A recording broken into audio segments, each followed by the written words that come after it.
Hey there, welcome to SharkCast Pod, a podcast dedicated to the greatest sporting club in the history of the world, the mighty Cronulla Sharks. This is the flagship show, the weekly show. It's our 10th season. My name is Sam Shinazzi OG from that season, 2015. And this show is brought to you by Dyson Logistics, the Royal Motor Yacht Club in Port Hacking, and Jason Hawes at Cripps & Cripps Real Estate. Thank you so much for tuning in, watching on the YouTube, listening on the podcasts. And it is my great pleasure to bring in our good friend, our regular colleague. He usually appears on a Monday morning, but he's a traveling man at the moment, so sometimes we can't do those. Yesterday, instead of getting Kieran, you got Dan Atkinson, and you got his hero, Sione Katoa, who we're going to talk about. That was on an episode that popped up yesterday. Right now is the flagship. Kieran Fraser, how are you, my friend? I'm feeling good. It was a good game on the weekend. It was stressful, but they eventually kicked away. Now we've got a nice game coming up against the Titans, so looking forward to it. I wish it was a home game, but hey, just play the cards that were dealt. Interesting you use the word good game. Good result, not a good game by any stretch of the imagination. It was a pretty poor game, I thought, all around from both teams. I thought, obviously, we did enough to win. I thought we were the better team, but and positives, keeping a team to 6 points, 2 out of the last 3 games. Like defensively, they were attacking us for a while. We held them out. So a lot of positives there, but as a spectacle, wasn't much fun. A couple of cool tries in the second half got us home. Let me ask you straight up, Kieran, from memory, who stood out for you as being a positive, the Sharks players? Anyone sort of put their hand up and say, hey, I'm here and I'm trying to impress you? It was one of those games where it was just kind of dour, right? And it just didn't feel like we ever kind of got out of that second gear. And South just kind of seemed to get every call, every bounce of the ball. And they weren't really throwing a lot at the Sharks, but it just seemed to be defending and just not really going anywhere. I saw, Trindle had one of his sort of games where he kind of carried us. So again, that's a bit of a concern for this week because again, he was one of the better players. But from just quickly looking at the stats, Iro had a monster game with the ball. Yeah. Ramian as well. So again, like those sort of guys kind of carried us through. But I did think that our forwards outside of kind of Toby's stint off the bench were a little bit quiet. But other than that, mate, I thought it was kind of a game where the backs kind of carried us and it was just dour. I thought Toby had another strong week. We know he was put back into reserves for a week, but he's been back for 2 games, had 2 pretty good games. I thought he was our best forward. I mean, guys like Cam McInnes, Teague Wilton got some really good meters. I didn't think they were overly dominating in the match. Royce looked good in his first stint. But yeah, one of those games that just happy to get 2 points. Excuse me, I have to edit that one out. Move on. And I came up with a stat today, Kieran, and you already know about it, but I'm going to tell the world. And that is that our right edge of Jesse Ramian and Sione Katoa, they've only let in 8 tries together in that channel of the field. And that's the fewest in the whole comp. And that really stood out to me when I read that. I was like, we've got the best right edge defense in the comp. Now, that doesn't take you to the premiership, but that's something that you can hang your hat on if you those 2 guys. Like something to be really proud of. I think those 2 guys have been defending next to each other since, I think, 2017 in the 20s. Yeah. So they've got a bit of a combination that's obviously been developed. Now, Nikora's obviously on that side as well. And I think you're switching Nico in and out of that sort of team because, again, he's been in and out for this sort of season. So the fact that you've kind of not had that continuity this year with your half as well is kind of a good sign. But that makes me then question, well, where are the points being leaked from? Because I look at that and I go, the right's awesome, but obviously we concede some points sometimes. So I think we know where those points are coming. It's not all on the left. Like the centre's also an option, but that edge, particularly lately, has been a bit of an issue between Ronnie and Iro and whoever else is over that side. So I'm not trying to point out that. I just want to focus on that strong right edge. Let's not forget, Sione was not the greatest defender coming into the grade or even in his first few years. But he's a guy that just worked his butt off. Like, he's worked and worked and worked on every aspect of his game. And we'll get to the letters a bit later on. I had a lot of good feedback about the interview I did with him yesterday on Monday, which you can go listen to in the last episode. And look, we know he's not a huge talker when you hit record, but he's so humble, polite, and thoughtful when he speaks. It's kind of, I hate to use this word, but it's kind of cute. Like, I would say to him, hey, Sione, how do you think you guys are going? You're improving? Yes, we're improving. Like, he sort of repeats the question. And he's sort of like, you want to go, well, okay, but how are you? Like, you have to sort of prod him a little bit. But he gets there, and he's awesome.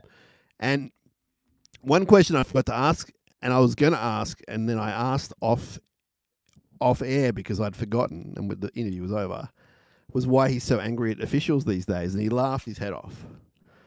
He's like, how do you know that? I said, Sione, you're on national TV. Like, I see everything, you know. I said, 2 weeks in a row, you've given it a touchy. And he said, you know what he said? He said, it's a true story. He said, yes, I need to apologize to him.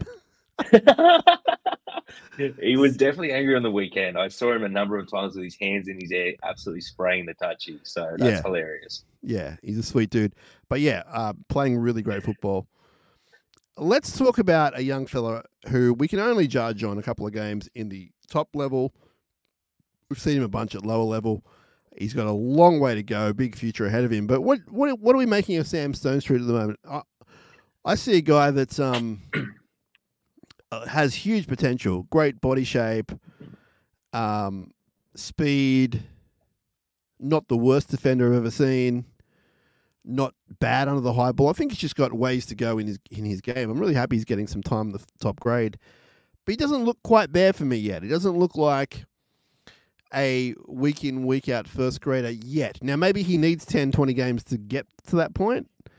So I'm not kind of being judgmental at all. I'm just sort of telling you what I think. And I wouldn't mind seeing him put on a kilogram or two either. I'm a huge Stonestreet fan. I was a big fan of him in the 20s, and I've seen him play, a fair bit in the lower grades. And I think one of the things with him is he's never really had a chance to own that spot that he's kind of getting right now, right? So that was only his second ever game in first grade, right? Yep. And that was so far long ago from his first game in first grade, right? Yes. And when you take in the last few years that he might have had with COVID and 2020, 2021, like those were real development years for him. And then kind of getting back on the field 2022, 2023. Now he's only played 2 games in first grade, and they were like months apart, right? Yeah. So I think him having this block is really good for him. And I think at the end of this, will feel very confident, because I don't think he's looking over his shoulder thinking, I'm going to get dropped next week. I think he's kind of been told that, look, Ronnie will come back and Ronnie will get his spot, but you've now got a month to prove yourself, because, again, come November 1st, you're off contract and we want to keep you, but you need to show us that, you are going to be a first grader. And, again, we talk about this all the time, but the way the roster management and salary cap works, there is a scenario where maybe Ronnie doesn't stay with us after next season, and that spot is Stonestreet's to, cement down, right? So we're going to get a really good look at him over the next 4 weeks. And I think at the end of the 4 weeks, we'll have a lot better sample size to judge him. But I just think these 2 games were just so far apart. And I think last time he was filling in for Katoa too, wasn't he? Yeah, so it's 2 different sides of the field. Exactly, right? So that's a big ask for somebody to come in, play 2 games, different sides of the field, and without that continuity, and knowing when he was replacing Katoa that he wasn't going to be there the next week as well. So I just think that he's going to take a little bit of time, but from what I've seen in the lower grades, he's definitely got a lot in him. Yeah, for sure. And I've seen enough in the top grade that I like what I see. I think it's going to take a bit of time. I think we all get so excited by a local junior, true local junior, jumping in, and we not so much expect the world, but we kind of want the world for them. And exactly. One of his first touches, he scored a try, and in his first game, and it's just a great story. But yeah, I want to see him in a month's time, and then kind of look at him again and go, well, he's had 6 games now in first grade. Let's talk about him. But yeah, I just wanted to bounce that off you. I thought Will Kennedy, he's copying a bit of a grilling online, which you can't always take completely seriously, but it is a gauge of, say, how some people feel. He's got an error in him, Will, but I thought he ran the ball really nicely. He's got this swagger about him, very kind of peachy-like at the moment. He's fairly safe under the high ball. He sort of seems to have one howler in the game now, but I was really impressed with him on the weekend. And I think the critics of Kennedy is probably the same critics of Ronaldo and Katoa. But the answer to that they will put out there is, hey, we need to throw these kids in, right? And there is a reality to that we saw with Sam on the weekend, is that you just can't throw these kids in and expect them to perform at the levels that they performed in the lower grades in first grade, right? So, okay, if Kennedy's not the answer, he's here for another 12 months. So what's your solution, right? Is it to bring in Ison again, right? Well, we saw Ison the week before, and yeah, he was targeted, young fella, played really well. But again, there is a reality to that, right? So I think the skill is really to bring in these players around these guys to keep the pressure on them, but to also make sure that there is that continuity throughout the team. So from my perspective, I look at Kennedy and I go, we know what we're going to get from Kennedy. He's a very solid player. He might have an error or two in him here and there, but you know what you're going to get, right? There's a level of professionalism from Kennedy now that he's got a standard that he can kind of keep. You could argue we might need more from that position. I can, see that argument. But again, it's a salary cap sport, and we've spent money in other areas. So to me, that's a different discussion. But for Kennedy, for mine, he's doing his job. What did you make of the halves? I thought that Trinder was really great, probably our best player out there. I like what Dan Atkinson's doing. I probably need to see a little bit more in the running game and the, I guess, assisting tries, line breaks, etc., that kind of thing. But I think he's doing a job. And I thought they both had really good moments on the weekend again. I thought Trindle kind of stole the show. But do you need to see more from Atkinson at the moment, or are you happy with how he's going? I think he's probably in that same boat as Stone Street, right? Where now he's getting a little bit more confident in that role that he's got, and he's kind of knowing that that's his jersey at the moment. And if he can just nail down his spot, he's got a chance to be that utility for us. If that pass to, say, Katoa that he throws isn't called forward, his stat sheet looks a lot different. So he's almost there. But again, I think it's an experience thing, and also, not rushing things. You're playing in front of a Shark Park crowd that's full. I think there's just that comes with experience, right? So there's enough there that I'm seeing that I think he can do a job. But obviously it goes back against that inexperience thing. And we'll touch on it later for our 17 for this week. Inexperience is starting to come through. And maybe that's a price that we're paying because we haven't had a lot of injuries to our backline, especially over the last 2-3 years since Fitzy's been here. So a lot of those guys are only getting their chance now. And a lot of those guys are getting their chances together. So guys like Atkinson are kind of being thrown in there with different combinations with different players. And that's a little bit disjointed because the Sharks' performance in that first half especially looked very disjointed. So Sifa Talakai, just looking at his stats, he actually played more minutes than what I thought, because I know he went to the centre for a little bit. So he played half the game. Now, when he went to centre, right in front of where we sit, he exploded and set up his winger, Kale Iro, who set up Trindle for a great try. And then we were all like, well, if this is what he can do at centre, I wonder if there's an option here to kind of, if Stone Street's out, but he came back, so that kind of quashed that. It's great having Talakai being able to play 34 different positions. It's awesome. I need more out of him than 40 minutes, though, I reckon, to get the most out of him, to get the team where we need to be. I think you need more than 40 minutes from Talakai. And we saw it in that run, right, where he drew in 3 defenders and put Euro away, right? So perhaps in this 4-week block, there is a chance where we look at it and we say, you know what, Kale, we're going to move you to the wing. Sifa, we're going to put you back to the centers. I just think for Sifa, he's been so consistent for us this season, and whatever we've asked of him to do, he's done it. He's performed in the middle. He's performed in the back row. He's performed in the centers. He doesn't complain. He doesn't whinge. He's not a guy that's saying, I was playing State of Origin in the past. I want to get back to that level. I demand to be playing 80 minutes every single week. Phil Bailey, for example, when we had him, he was a guy that was saying, well, I played State of Origin in the centers, or I should be, a feature and a high-paid player. Talakai is like, I want the team to win. I'll do whatever it takes. So I look at that and go, I can see value in Siffa playing the centers, but I just think that the club has made that effort to try and make him back into a middle. And I don't think we're being fair to Siffa by moving him into the middle, moving him back to the edge. And I know he's okay with it, Yeah. but I think we need Siffa playing, and we need Siffa playing big minutes. But I Mm. think we've got to agree on, as a team, we need him playing that lock role a little bit more. And or the center role exclusively. I'm happy with that too, because I actually think he's a really good center. But I think the chopping and changing for him is, again, not fair to him. Yeah. I mean, we had McInnes play lock last week in this game against Souths. Talakai was the unofficial lock on the bench. This week it's going to be different again, which we'll get into later on. But I guess it's going to be hard for him to play 80 minutes of football if you're starting off the bench and then obviously off the bench it's less than 80 minutes, but you're then going to the middle, but then there's an injury out wide, you go out wide. I guess we need someone to do that, right? I mean, we need a utility, and that's him. If you were to build a 17 and you sort of said, well, who is one of the better guys that could cover back row, cover center that you want to put on your bench, Talakai would be arguably the best option for that of any team in the competition, for that guy that could cover those two roles. I mean, Kurt Capewell is probably in that mold too, but again, I'm taking Siffa over Kurt Capewell every day of the week. Yeah, not modern day. We love Kurt, like we're his biggest fans in the show, but that time was probably passed in that role. Exactly. And the impact that Siffa gives you right now is just so much explosive. And you can see those centers. And there was some young South players out there on the edge that when Siffa was running at them, and then like he would do the play the ball, it was almost like they were breathing a sigh of relief because the ball was going to the other side of the field.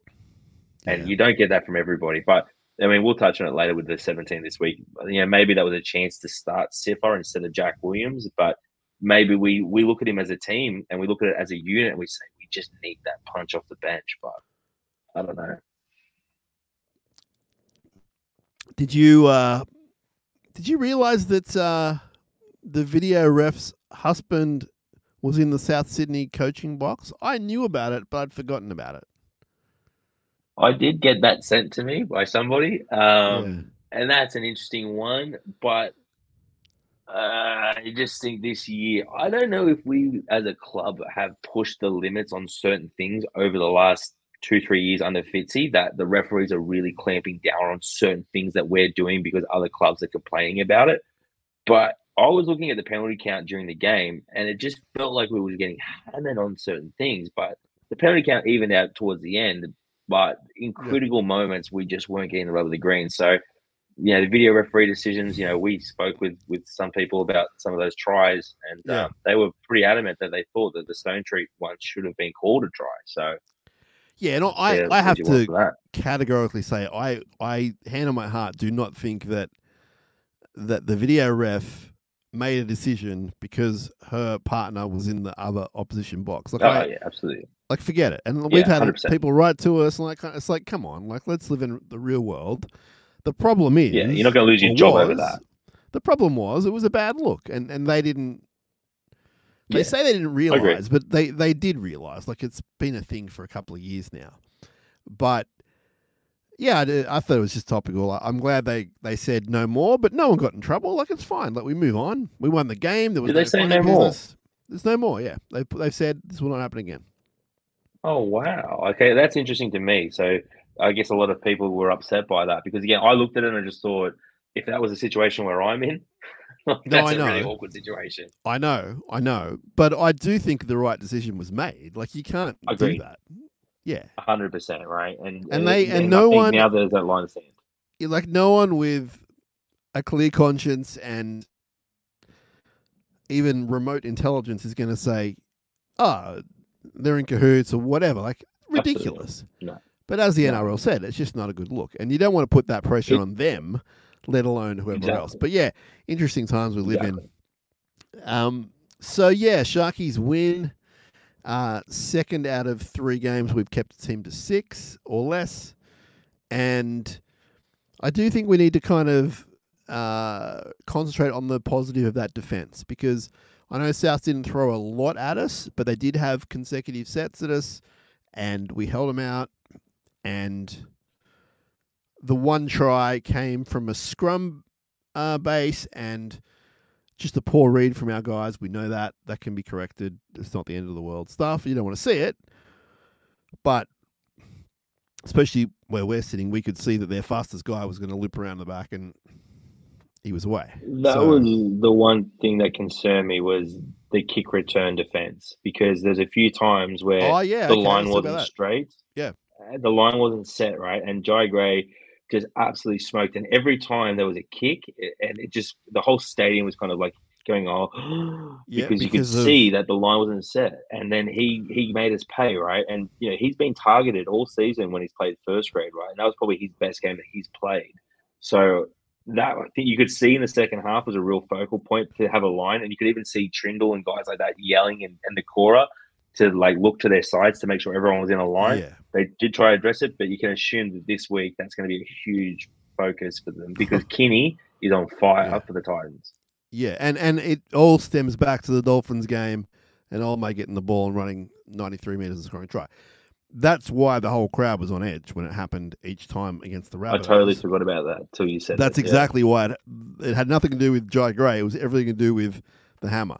And I think I must have said to our friend Ben Harlem, and not you, I must have said, if this mob hasn't learnt from that, then they're never going to learn. And in the second half, it got better. So let's give Ben a shout out. Ben is from New York City via Sutherland, of course, and he's in town for a bit. So he came to the game with us. He'll be popping up at a game or two, which is exciting.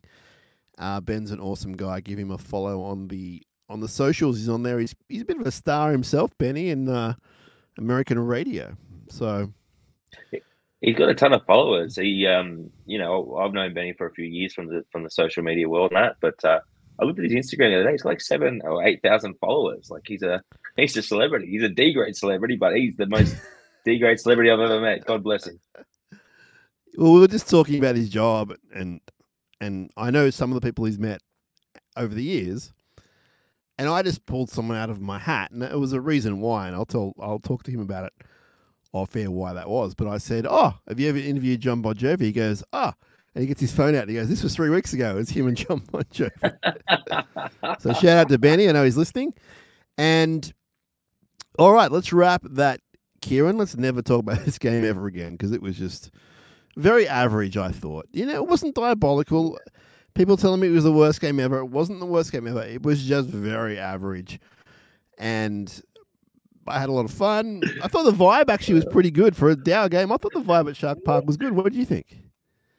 I'm laughing because the guy in front of us said that like 3 times. This is the worst game I've ever seen. Oh, our mate Shane. Yeah, Shane. He said it like 3 times, and I couldn't stop laughing because every time he said it, the Sharks would find a way to do something silly or give away a penalty, and it just made me feel even worse because I'm like, this is... And I feel like because the expectations right now of the Sharks are so high, and we've been at a high standard for a long time, that when things are not going our way, we're just feeling it a lot more. Probably because we haven't gone to that next level yet, and we've been hovering around the same sort of spot. But geez, I'm looking forward to kicking on and getting past this level that we're at.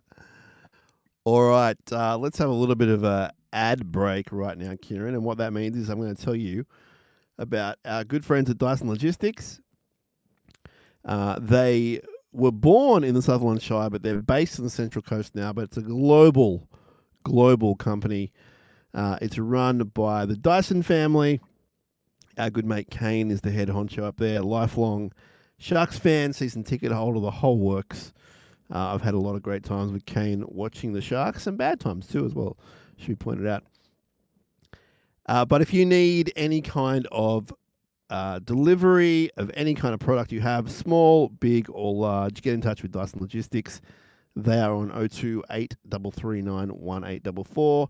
You can try them at dysonlogistics.com. And I've used them before. They're legit. They're great people, great service. If you or your company needs them, tell them we sent you, and they'll look after you even more than what they normally would for a regular customer, Dyson Logistics. And that is those guys there. Kieran, let's talk a bit of news in Sharkland. Did you see any of the NRLW? I did not actually see any of the NRLW. That was the doubleheader on Sunday, and I had some things on. I was in the car all of Sunday, but I did hear of an unfortunate injury. Yeah, so Jada Taylor has done ACL, which really sucks. It happened late in the game, and she's gone for the year, unfortunately. That's heartbreaking because I see her around all the time. She's always in Sharks gear. Like, she just is. She'll talk to anyone. Like, I've seen her in the stands. Like, old couples will talk to her. She'll sit down. She'll stop what she's doing. Like, she just seems like such a good person. That is heartbreaking. Yeah. So she works for the club when she's not playing for them, and just an amazing young talent with a big future. Still there, but she's going to be missing this year. The Sharks won 18-16. They were sort of back and forthing on the score with the Eels, and the Eels they're a pretty good team. And I thought maybe the Sharks had let it go towards the end. They were missing Emma Todagato, who didn't play. She's out for another week with an injury, but she'll be back, I think, the week after next. But man, they were gritty and they got back into it. It's a pretty good, well-balanced team. Forwards are strong. Everyone sort of does their job, and they're only going to get better each week. The injury thing is a bit of an issue because last year they couldn't really keep the spine together. This year they've already lost Jada Taylor. Tonegata didn't play the second game, so it's going to be one of those. I think it's such a short season at the moment, the NRLW, till they get more teams. Yeah. One little hiccup, and it can set you back. But the good news is we're undefeated, which is awesome. And yeah, just a very gutsy performance by the NRLW Sharks. And I think if they show that kind of grit each week, like, they'll be in every game. Like, the defense is really good this year for them. They've obviously worked on it pretty hard. And yeah, very entertaining game. We play this Saturday, I believe. We'll get to that a bit later on. But yeah, if you get the chance, Kieran, to watch the replay, or the mini at least, it's very much worth your time. Well, and we've got the doubleheader coming up in a few weeks. Yeah, versus the Knights, right? So that's going to be a Sunday afternoon. I think that's the only Sunday game the Sharks have got all season. So that's going to be a cracking day down there. Right? It could be a triple header. Yeah, I think it is a triple header. So I think the under-20s go first, then the little girls go, and then it's the NRL after that as well. So yeah, the NRLW, I want to see them do well. I want to see them win. You saw the Knights girls when they got that win, and you know how much that meant to everyone up there, right? You just kind of get jealous. You're going to go, I wish that was the Sharks, because my daughter is now of the age where she sees it and she goes, look, that's the Sharkies women playing and singing the song. And now she's like, there's a Sharkies girl song too. And like, my daughter is so wrapped about the girls in the black, white, and blue. Like, it's unbelievable. And we even saw it before the game. I think it was. They had, all the junior females playing, and they were physical as. And I saw one of the kids with a busted nose, so hopefully she's all right. But mate, it's scary out there, mate. Yeah, it's as physical as the men's. It's a different kind of physicality. Absolutely, it's as physical. There's no dramas there. But yeah, and like some of our, like, we've made errors in both second halves this year, both games, and they need to clean that up. Like, they weren't outstanding by any means, but they showed a lot of heart, a lot of desire to get the job done. They scored last to win.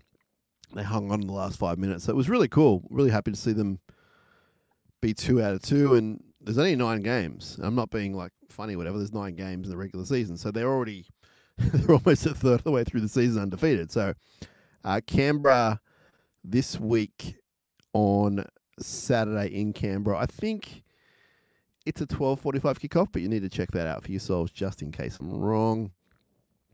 So that was I've been looking to see see if there's any more Sharks NRLW games, like as standalone fixtures that are kind of family friendly. Because I was trying to look at that to see where I could take my girls down there, but I think it's really the Knights game and I think the other ones are kind of night games. There is a standalone Thursday night, which we're going to have a bit of a SharkCast get together, which will be fun. But you can do your own research, Kieran. You got the internet. I will. You can look that up. I think there might be something for your young family to go to. I think it'll be that Sunday game. I think it was I think that'll be my daughter's first Sharks game that she's going to go to, and I think having the NRLW before it is just going to be such a great sort of experience. If I wasn't traveling on Sunday, I would have taken her out there to the Allianz Stadium because again, it's just a little bit easier with kids than Shark Park. But hey, we're not RCB, and I love Shark Park. We're not RCB, and we do love Shark Park. I'd tell you what's fun though at Allianz is the lights and everything. Like your daughter would love the lights and the bells and whistles. And the facilities too. You can actually take it to the bathroom. But RCB's right. Damn. So Jersey Flag doing well finally this year, like as in finally this part of the season. They're coming good. They've won, I think, 3 in a row now. They're off to Melbourne this week. They absolutely punished, you saw this firsthand, punished the Rabbitohs 58-16. So good stuff there for the for and against. And it's a team with some future stars. I mean, Riley Pollard at half, from what I've seen of him, it's a general statement, but he'll be good to go within 2 years, I reckon, NRL. Like, he's just a really good young halfback, classic halfback. He can do it all. If he stays fit and healthy, body and mind, he's got a great big future in the game. Dylan Coutts has trained with the Sharks NRL team for a summer or two, like he's part of the system. And there is a bunch of guys just looking to make the next step, and they've had some big wins, and it's up to them now to keep going. But did anyone else stand out for you? I don't know if you had names in front of you or... Yeah, I've just got the team list in front of me now, right? But Dylan Coutts, is it? Dylan Coutts, yeah. Yeah, he looked like a man amongst boys at certain times. Like, he was really physical. Every time he got the ball, he looked a threat. Michael Gabriel, he went off with an injury, but every time he got the ball, mate, it was like that Sipatalakai thing. You could just see the South's defense just kind of panicking. And Nakora Williams, one of the wingers, I think that was him. I think it was Nakora. I don't know if he was number 18. It might have been number 5, I'm terrible with names. I do apologize. That's okay.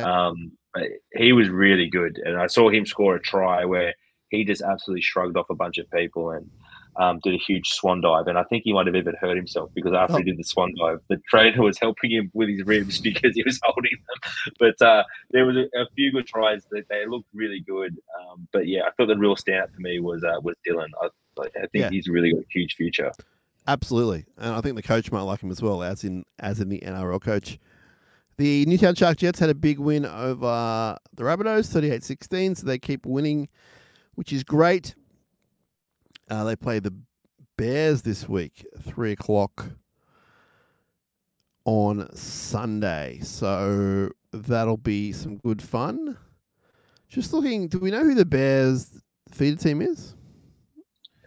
The Bears feed in. They're not doing the Roosters anymore. Are they not South? No. I'm just having a look at their team. I don't really recognise too many dudes. I thought it was South. But anyway, it's not. We're a Sharks podcast. Doesn't really matter about that stuff. I know they're the Storm. They feed into the Storm. So gotcha. they've got a few Storm guys in the system. Yeah, they're a Storm. Gotcha. They're a Storm feeder. Now, it was announced that... So I think this week there's a bunch of NRL Hall of Fame stuff happening. And one of the people going into the Hall of Fame is related to Cronulla for a couple of years. That is the legendary Jack Gibson, who was the Sharks for 3 years in the 80s. Didn't quite get us to where we thought we would with the Supercoach, but he'll be part of the NRL Hall of Fame, and there is a bit of news around that the Sharkies will be doing something similar later in the year. There's more to come on that, but maybe in a month or two, there'll be a bit of talk about our own kind of Hall of Fame and recognition of former players, which is always a wonderful thing. So stay tuned for info on that. Any signing news happening, Kieran, that we know of? Who haven't we signed? Jack Williams. Who else is off?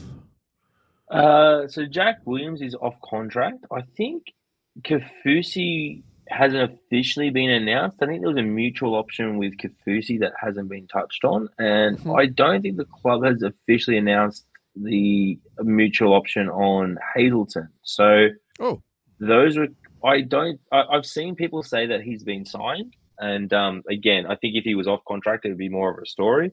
Yeah. But I think it was one of those things where those guys, I think, have been maybe done in the background, and we're waiting for the right time to kind of say something with those mutual options, or maybe we don't even announce the mutual options. I'm not sure how we roll with those.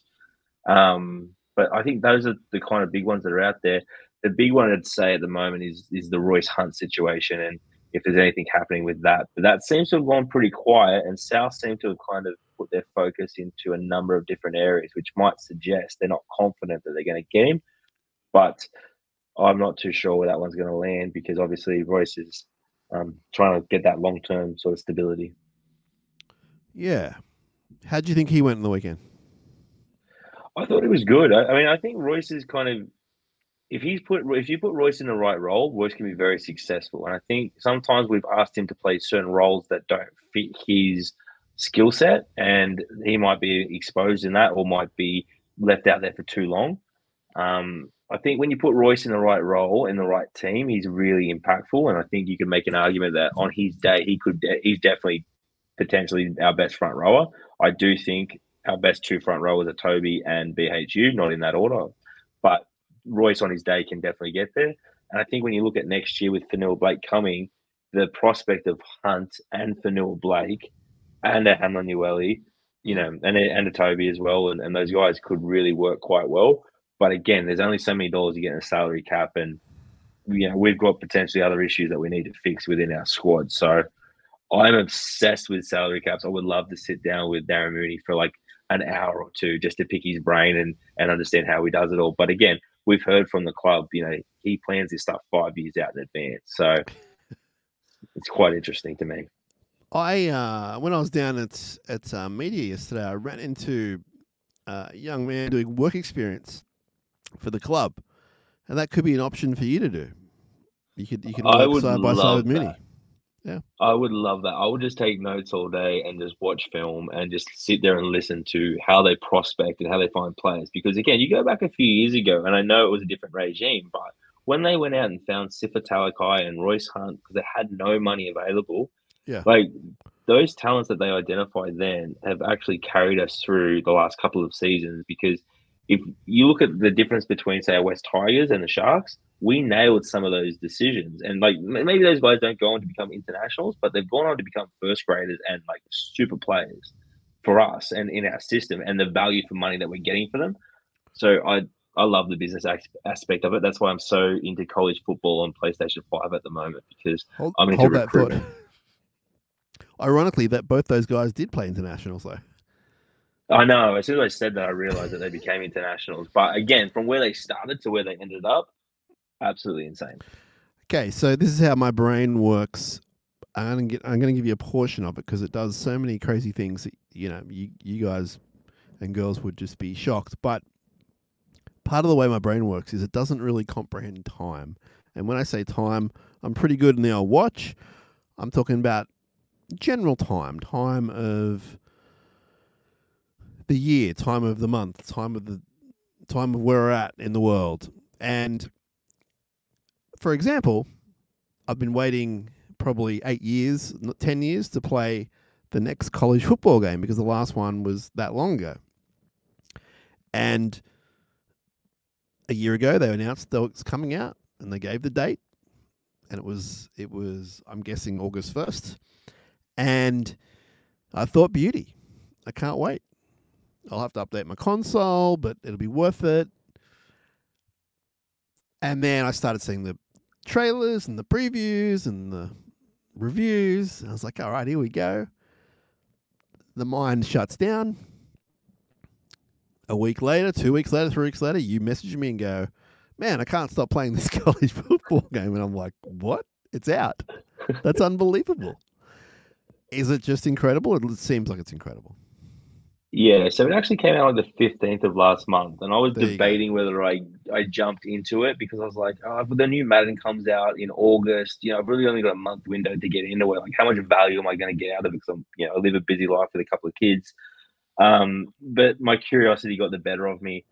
and I am having so much fun with it. I am playing it before I start work every day. I work from home, so I crack onto it every morning before I start my day, and it kind of just gets me going.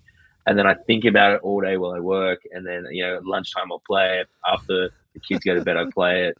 And now I'm dreading the new Madden coming out because I haven't got to the part where I make my own player because I want to do that, and then I want to draft him into my Madden game. I'm basically seeing the next 6 to 7 months of my life evaporate because that's all I'm going to be doing is just playing this game. So is it linked to Madden or not? So the old games used to be able to be drafted from that and use the draft classes in the Madden games, right? Right. And I believe that's the case still. But again, I'm only playing one mode at the moment. I'm playing Dynasty, where I'm the coach and I'm doing the whole college program and I'm recruiting athletes and I'm getting players to my school and I'm playing the games each week. And then you get a certain amount of points for recruiting every week that you have to allocate to get your players. I've not got one 5-star athlete. I think I'm coming like 12th in terms of draft classes, but I'm loving it. I'm investing way too much time. I'm spending a lot of time watching YouTube tutorials on how to actually do it effectively because I think I wasted like the first 6 weeks of it, but I'm loving it. It's such a fun game. You've got to get your hands on it. So do you need to get Madden now you got this? No, but I bought the bundle together because you can use, so you got like a bit of a discount if you buy it because you can't go to JB Hi-Fi and buy the college game, I don't believe. You've got to buy it by a PlayStation store or Xbox store. Oh, really? And there was a bundle. Yeah, there's no physical copies in Australia, I think, because it's a bit more niche. So I think you got to buy it on the online stores. Well, I couldn't find it online anywhere, so I just bought it on the online store. But yeah, that combination of the two, I think, is going to be quite fun to play the two together. And hopefully the games do link up. I do believe in the past, again, it's been so long since I've played, I've killed a lot of brain cells since then. I had a couple of kids. But I believe you used to be able to take draft classes from the college game, and that would enhance your Madden experience because you would remember the players and the stats and all that type of stuff. Yeah. Okay, gotcha. All right. We could talk Madden all day, but we won't do that right now. Let me tell you about the RMY PCH, the Royal Motor Yacht Club in Port Hacking, and their new restaurant, the Galley. It's awesome. They have great food. It's for members, for non-members, for anyone in the world that wants to go down. You are more than welcome to go check it out. The Royal Motor Yacht Club in Port Hacking, long-term sponsors of this show. Amazing views, great vibes, friendly to all. And the food, since these people have taken over in the Galley, has gone off the charts. It's amazing. Get in touch with them via their phone number, 9523-9300. They're online, which is rmycph.com.au. There's a membership app. Tell them we sent you, and they will look after you. Great place to watch the footy. You don't have to go necessarily eat at the Galley. We recommend you do, but you can go watch footy. They love having Sharks games there, and it's just the place to be. So thanks to those guys for their support of the show. Kieran, we're going to get through some letters, then we're going to play a new game, which is not Random Shark of the Week. So if you're listening and you're on the fence about whether you should keep listening, and I have no idea why you turn off because this is the world-famous SharkCast pod, don't turn off because we're going to play a new game and it will make me look even sillier than I normally do. First up, we have mail from Jacob. Jacob is from Tamworth. He moved there. He moved to Coffs Harbour, I should say. He's from Tamworth, great place in the world. Moved to Coffs Harbour. He loved watching the boys come up there to play. He'd like to address the criticism that Cronulla are one-trick power game that sides through the middle. Yes, our forwards can roll on behind our strong backs, but when it doesn't go to plan, we look like we're stuck trying to find a way to break the grid. I genuinely believe that we have the answer to this already. Everyone speaks about how good one of our line runners that our back rowers is in Britton and Teague. What never gets spoken about is how fast they are. Nakora has gassed his opposition on the outside plenty of times this year, like Katoa from the Dolphins, to set up our last try. When Teague makes a break and his line is fast enough to draw the fullback. I think if we play power a little wider, when the middle gets slow, We can use our fast forwards, including Talakai, to put bodies on opposing halves. This is great mail. It's evident even when Nico hits short sides that we find value in wider playing forwards. Just a thought, but I truly believe Nikora is one of the fastest back rowers going around. He should be using him as such. Thanks to the hours of content. Jake, that is genius. Speak, Kieran. Yeah, so I think we do see a little bit of that sometimes when you'll see coming out of trouble, they'll try and shift it out wide. And often you'll see Nikora on the wing, where he'll get on the outside and then can sometimes get a pass back to a Kennedy or a Ramian or a Katoa. But look, I think our back rowers do have a bit of speed. I just think at the moment, if we get stuck as a team from an attack perspective, I go back to our halves and the disjointed nature that we've had this season. But there is value in our back row, and again, our back rowers play 80 minutes every single week, and once we throw a Talakai in there as well, like you've got potentially three guys that are quite fast and can do it. It can then give you more options in the middle to try and play more of that size if it's not working, but just keep rotating those guys. So, not the craziest idea I've heard from the mailbag, because I've heard some crazy ones. That's not one of them. Oh, it's a good way to start, actually. Paul says, I'd love to hear your opinion on the quality of refereeing and bunker from the game tonight. Sharks forever, up, up. That's from Paul, commonly referred to as Jono. Look, we thought that there was some interesting refereeing decisions. We've spoken about that a bit already with the penalties. We all sort of thought the Stone Street try, the first no try, was a try. I did question why Sam was sort of jumping so high and being so dramatic with the way he put the ball down. But aside from that, I thought it was a try. So I don't know if it was going to cost us the game, Paul, but I don't know what more I can say on that. What do you think, Kieran? Yeah, I think I touched on it a little bit earlier. I feel like we've annoyed the referee with certain things that we do, and we seem to be copying a caning for certain things. I just don't feel like we're getting a lot of the love at the moment. But again, that comes down to discipline. And if we're getting pulled up on certain things, then we just need to address those areas, because a lot of those ones are the 6 against and the same sort of penalties, right? So we've just got to sort those things out. Like the bunker is at best, sometimes 50-50 shot. You got to make sure that your tries are just not going to the bunker. John says, a very scratchy win, but defence held up. Lots of errors and infringements, but the attack was good in part. I don't know how anyone tackles Talakai. Is such a powerful player. Trinder was good, but there's work to do. Cheers from John. Thanks, John. Appreciate you writing in. Agree with all of that. Hope you're good. Peter said, I never thought we would win a game and I'd still be disappointed, yet here we are. Average game at best. We were rubbish, but thankfully Souths were a little bit more rubbish. No real standouts for me except maybe Royce and Cam. I don't normally have a shot at the ref, but what the hell was that? It was like we were reffing under 10, stopping the play all the time, resetting players, falling for Souths, milking and whining. I think the ref was out of his depth.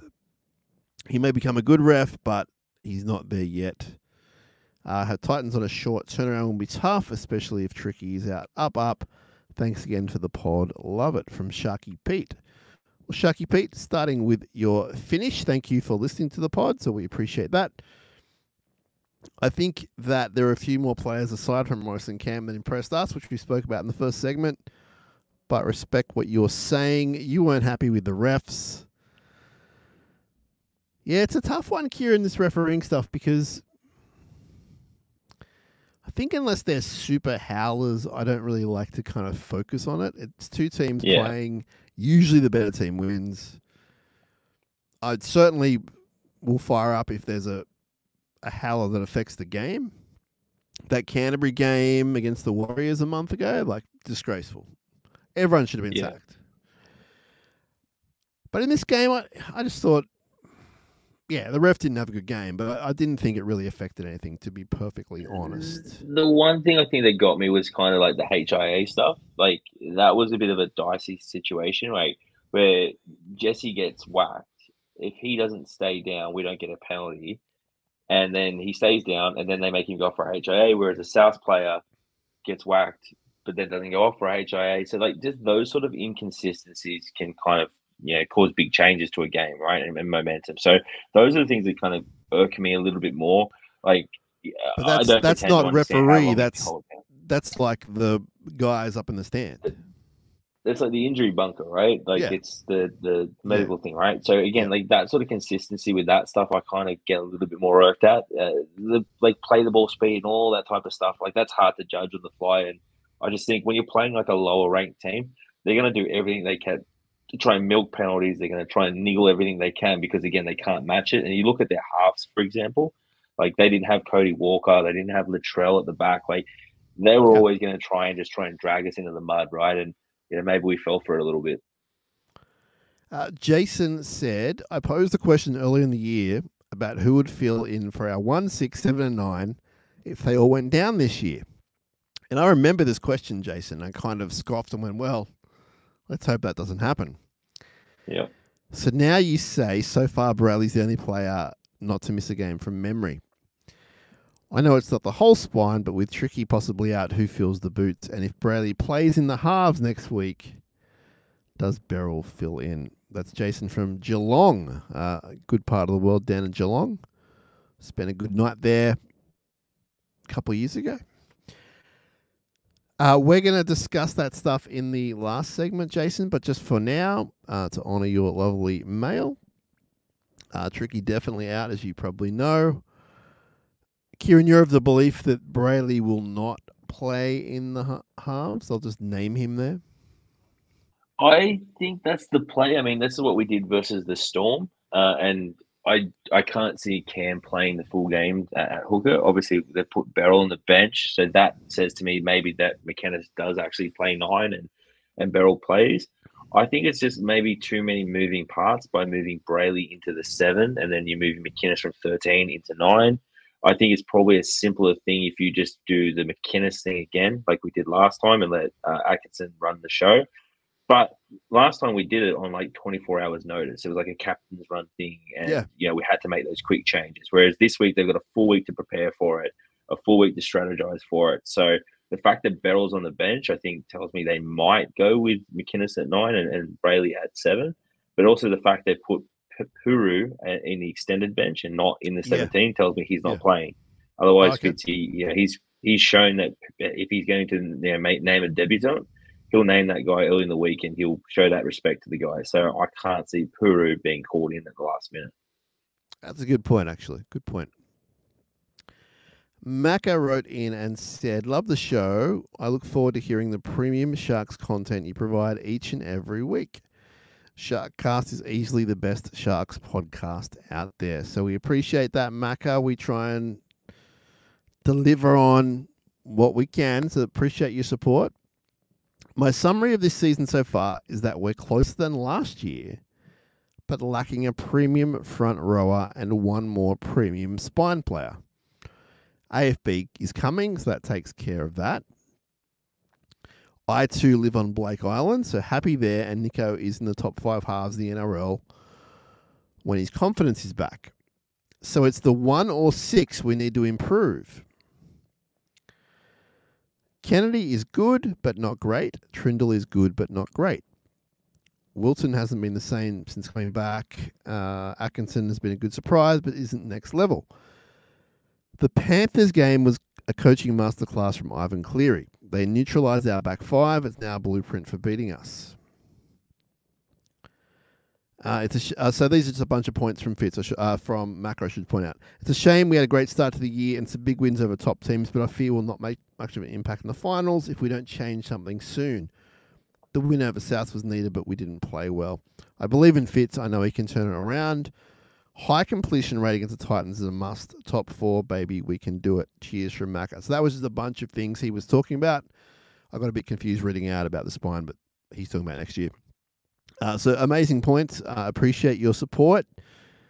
And that was a masterclass by Ivan Cleary. I don't like giving Penrith much, credit in life, but they really came to town, and a game that a lot of people thought Cronulla would kind of win by 8 points, 2 points, 6 points in a close game, beat us 42-0. Yeah, that was brutal. And I was watching a pre-game. I don't know what this was on, but I somehow caught recently, like last week, the Panthers players talking before that game, and they Really? were all saying how much they expected it to be a close game. Like Nathan Cleary was interviewed. I think it was Luke Gardner as well was interviewed, and they were like, "Look, we think we might 24-16." They were sort of saying when they were asked for like pre-game predictions and first try scorers and that type of stuff. They were expecting a really tight and tough game. So I think that shows the respect that Penrith had for the Sharks, especially at that time when we were really firing. Yeah. To be fair, our season probably hasn't recovered from that high point of beating, Melbourne and the Roosters and then getting that spanking from the Panthers. But there's been so many things, right? We've had Nico out and all those type of situations. So I think we've got to get everybody back on the field. Everybody's got to be fit. I say this all the time. We've got to get our front rowers fit, our front rowers firing, and then judge this team because our front rowers have not been fit and firing together for 2 years. And that's a huge problem. You take out any team's top two front rowers that have them on limited minutes. I'm almost of the opinion now we just sort of say we've got to start the two guys, Hamlin, and Toby, and just sort of say, guys, like now's the time. Like we've been weaning you off the bench for a little bit. You've got to get out there and go right now and see what you've got because I don't know how much longer we can hold on. Well, spoiler for everyone, that won't be happening for one of the players this week. You didn't notice the team list? So Hamlin out, right? No, yeah. I did read this, right? Is that another? What's going on there? Knee strain of some sort. So not, I think, brutal. Season, but just, I guess, not good enough to play this week. So you can't buy a trick, the poor fellow, with his injuries the last 18 months. But I read a lot of flack for Hamlin out there, and he's putting in the work. Like he's desperate to get out there. He loves this club. He's desperate to be out there fit and firing. Like it's not as if he's cutting corners on his rehab and things like that. Like this guy took less money to stay with us to prove a point and to try and win with us. Like I'm really rooting for that guy. I try not to be critical about people on this show, particularly in general, like making huge statements. I just don't want to be that person, right? I find it hard not to hold back when people talk about injuries. And if someone's, for example, paying out Hamlin and it's because of his injuries and not the way he plays, which I've seen, I find that so irresponsible, immature, uneducated, whatever other fancy words you want to throw in, and unnecessary probably more than anything. Like you can't bag a player because he can't stay on the field due to an injury. That's just ridiculous. It's just a run I think he's going through too, and he'll come out the other side of this. And there's been players that have played for our club before that their style of play has been so physical that they get injured all the time, right? And then you kind of question, like, how much do they really love it or how much do they want to play for it, all that type of stuff, because you just look at it and you go, well, this guy, he's always hurt, and you just go, what's going on there, right? You just question, is he doing the rehab? Is he doing certain things? You might see him at the pub on that's Thursday different, night. sure. But sure. Yeah, but that's not the case in these sort of situations where you got a guy like this who is, bleeds black, white, and blue and loves the club and is just desperate to get out there and be fit for it. These guys are putting in the work. If they were cutting corners, things like that. He's shown a lot of glimpses too in the past month when he's been back. So yeah, and we need him. We can't. I've been saying this for a long time. We can't do anything without him being fully fit and firing for us. So fingers crossed he's back sooner rather than later. All right, David's been in touch. Said the game was truly unremarkable. 80-minute joyride without the joy. Errors, discipline, defense were poor. Iro played well. However, the Rabbits try, he got showed up. Maybe that's why Ronaldo rushes in off his wing.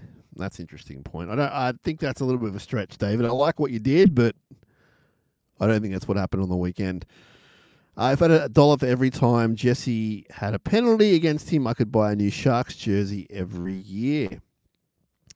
The repeated infringements let the pressure off and put the Sharks on the back foot.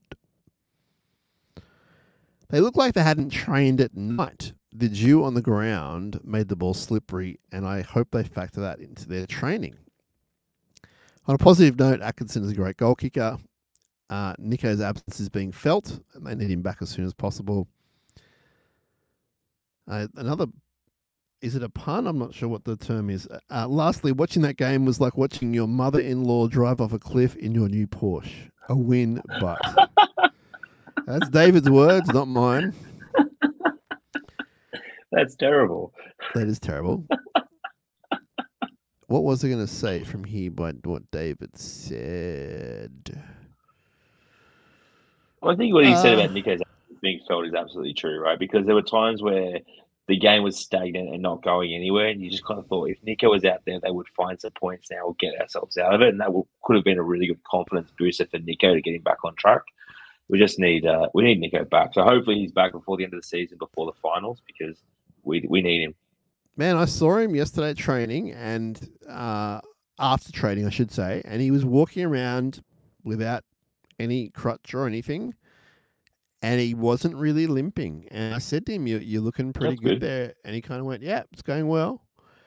And he looked like a guy that might be back before the finals. I don't want to throw that out too strong, but he looked way better than what I thought he would since the last time I saw him. Yeah, I also absolutely. told him I'd give a plug on the show for his new book. He's got a kid's book coming out. It's, I believe, a kid's book that he's done with his friend. I think it's Marley, and someone else has illustrated it. It looks really good. So if you have young people in your life, there's a bit of a message in there. We encourage you to support Nico because we love the King of Caringbah. But I think that I think he could be back before, man. I don't know if you'd rush him in, if you'd throw him in, but what you were saying about everyone being fit towards the end of the year, I think he's going to be ready to go, which I didn't think day or two after the injury. So, yeah, I remember when the injury happened and your concerns about things, and it would sound very grim. And all the reports that came out of Shark Park from that day were kind of quite scary, right? So for him to get back this season and before the finals, especially to have a game or two under his belt would be huge. That last game versus Manly at Brookie could potentially be a real blockbuster, given where Manly's sitting in the top 8. And the teams below them and around them with the Dragons and all that type of stuff. So that could be a real pressure game for us. So hopefully Nico's back for that. I'd love him to be back, the week before, so he gets like 2 weeks before the finals. But yeah, I'll take anything I can get. The thing with the Manly game is it could be one of those meaningless games as well, depending on where we fall, where they fall. You just don't know until you get there. Yeah, the whole ladder this year is so all over the place, right? And like the Dragons versus the Bulldogs this week on a Saturday night is an absolute blockbuster. Do you think that either of those teams could really make a huge, play against the top 3 teams in the comp? Probably not, but we're probably in that mix as well at the moment. So we've got to show something too to try and get ourselves up with the Storms and Panthers of the world. Okay, now Chad wrote to us, and I got to meet Chad on the weekend. He came up to us at the game at halftime and said hello, which was awesome. He said, finally, great to catch up with you and also meet the wonderful Gary Dover. I appreciate you giving me a few minutes to say hello, considering you don't know me at all. And dude, it's my pleasure to meet you, so that's not a problem. I said to you the first half of the game was terrible, but good to see we're able to go on and get the 2 points. Tricky in doubt, and with our poor form, it's going to be tough against the Titans. I don't see how we're going to win this one. It's going to be a hard slog. Holding the ball, making our tackles will go a long way towards us winning. We were not great on Saturday night. Thanks again for all you do with the podcast. Looking forward to listening this week. That's from Chad, or as he calls himself, Chad Shark. And Chad was a cool dude. He sits in the upper ET, and he's got really good seats. Remember where we sat for the Roosters final? Yep. I think that's where Chad sits, if you can visualize that. The top row of the ET stand, kind of like right under the commentator's box. Yeah, that's an awesome seat. Sorry, I didn't say hello to you, Chad. I must have missed you. Yeah. I got to meet Gary Dover, so that's Shark. That's way better than meeting me. That's way better. That's your words, not mine. All right, Chad, thank you so much again. Now, just crossing over to this place. Sean says, Sione Katoa is a strong contender for player of the season at the moment for the Sharks. What do you think?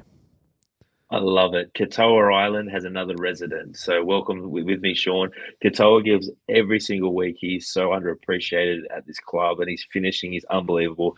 We touched on the defense stats earlier in this episode.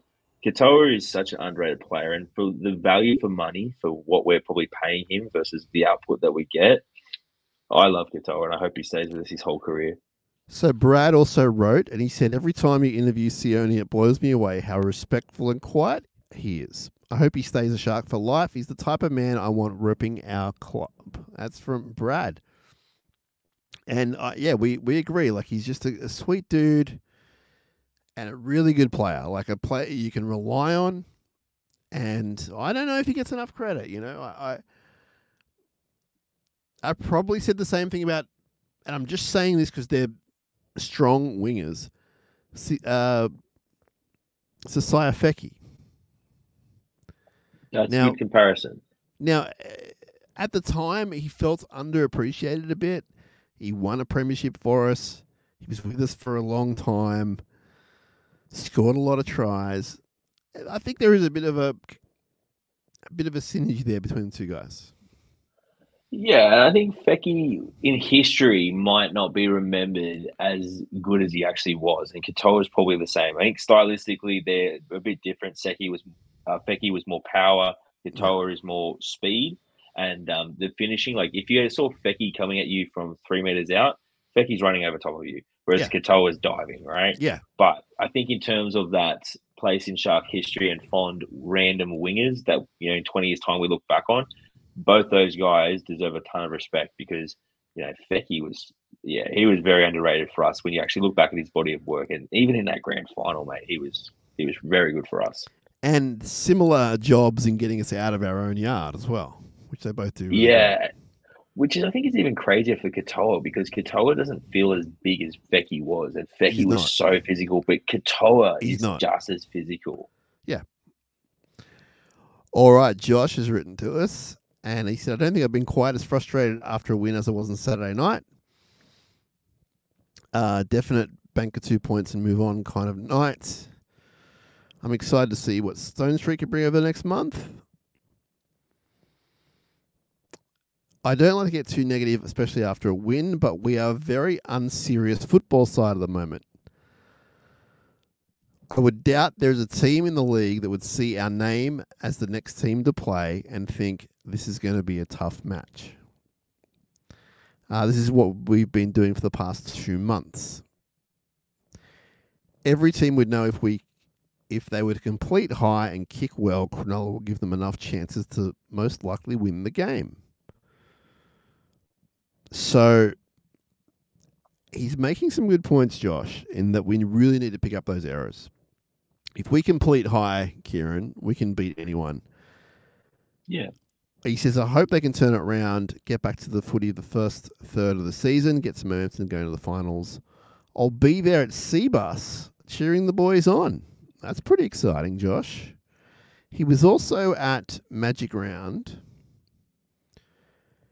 And he says, I walked away from that game against the Roosters legitimately thinking we could be a premiership threat. So Josh is using, he's using his knowledge, his experience, his emotions, and that's the answer he's come up with. That at the moment it's not clicking, and I don't mind that. And he hasn't given up hope as well, which is great. I appreciate you being in touch, Josh. Enjoy Seabus for us, man. I mean, Kieran, you and I almost got there this year. I'm kind of glad. I'm not gonna say we didn't get there because we'd probably win. It'd be amazing. But this is the game where you were like, "Let's go there," and I was like, "No, let's go to Melbourne." And life gets in the way, mate. Life gets in the way, but we will get to a game next year outside of Shark Park. Maybe Vegas. I'm still not putting a line through it. Well, all of our listeners who are going are looking forward to potentially seeing you there, which is...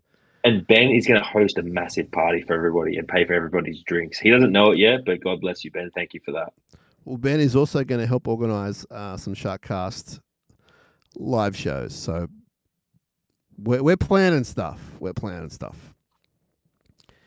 Now, Brent has been in touch. He said a win at least, but still not satisfied with that type of effort. It's going to be hard backing it up against the Titans with the injuries that we're having. He asks, why don't you bring in Puru instead of one of the other guys playing in the halves? He said he's been killing it at the Jets and they haven't.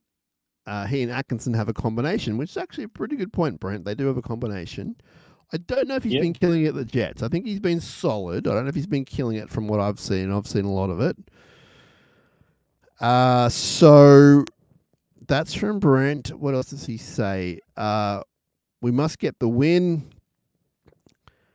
but I think we're going to go 0-2 to the Titans this year. They need 100% improvement on the last game and stop the dumb errors. Please, let's get the win. That's from Brent. So I'm not ready to see Peru just yet in first grade, Kieran, unless it's absolutely necessary, like with Ison the other week. Like, it was kind of necessary. So we threw him in and it did fine. And so I think if you threw in Peru, I don't think he'd let you down. Like, he's a very competitive player. But I just don't think for his future, it's wise just to throw him in now. And I'm pretty sure we've signed him for the next year or two. And if they haven't, they're going to. I heard somewhere from something. I thought I heard from someone that was in motion, and maybe it just wasn't announced. I'm not sure, but I think it's on the cards he's going to stick around if he hasn't already committed. So they don't mind him as a long-term option, but he's obviously just not ready. And I understand Brent wanted to see him, but it's not going to happen this week, my man. Now, you can go ahead, Kieran, if you like. No, I just mean, I think if you look at our team, and I'm sure you'll get to this later, you've got Kennedy, Katoa, Ramian, Iro, Stone Street, Atkinson, right? That's your sort of other back six in the back line. To throw another, guy that's making his debut in there, you're really light on experience. And right or wrong about Brayley playing at 7, at least you've got a guy there that's played, 100 NRL first grade games, and you got some stability. You got Cam McInnes there. You're kind of balancing it out, right? By throwing in another first gamer in there with Atkinson, who's played a handful of games, Stone Street on his third games, Iro's played like 15 games at this point, you're really inexperienced against the Titans. It doesn't matter who you're playing against in the NRL. I think you got to have some sort of level of experience in your team. And I don't think it's fair to Puru to throw him into a situation like that and then kind of judge him on that, because you're not really setting him up for success. And we talked post-game with Gary and myself about how the team was kind of lacking a bit of leadership and someone standing up and going, hey, I'm your guy, follow me. Particularly in the spine. We know Siffer does it. We know McInnes does it. I think if you throw in Puru as well, now, again, he's a competitive kind of guy. He's not necessarily a quiet player, but it's a lot for him to guide the entire team around and be the guy that says, hey, follow me in his first game. Absolutely. So I think that it's just not his time right now. Doesn't mean it won't come. It could come as soon as this year. We're not sure. But at the moment, there's other options. So it's not a slight on the kid. It's just not his time. There's too many injuries. Yes. Steve's been in touch. Said we got the win, which was good, but it's still concerning. We struggled to get to 20 points. The team needs to get better. The Titans could potentially put a big score on us. I'm not confident at all, especially losing Trindle. We're missing Nico, missing Ronnie. He's worried about Tall Tom coming back, which he has been named in the 17, just because he's been dominated a bit lately, in Steve's opinion.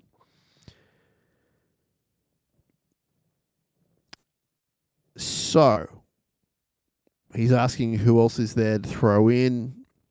I think Steve and a couple of these guys and girls are really into this kind of lower grade kind of spotlight, because he's talking about giving Sam Healy a chance at some point. And Sam Healy's awesome, but I don't think he's ready for first grade yet.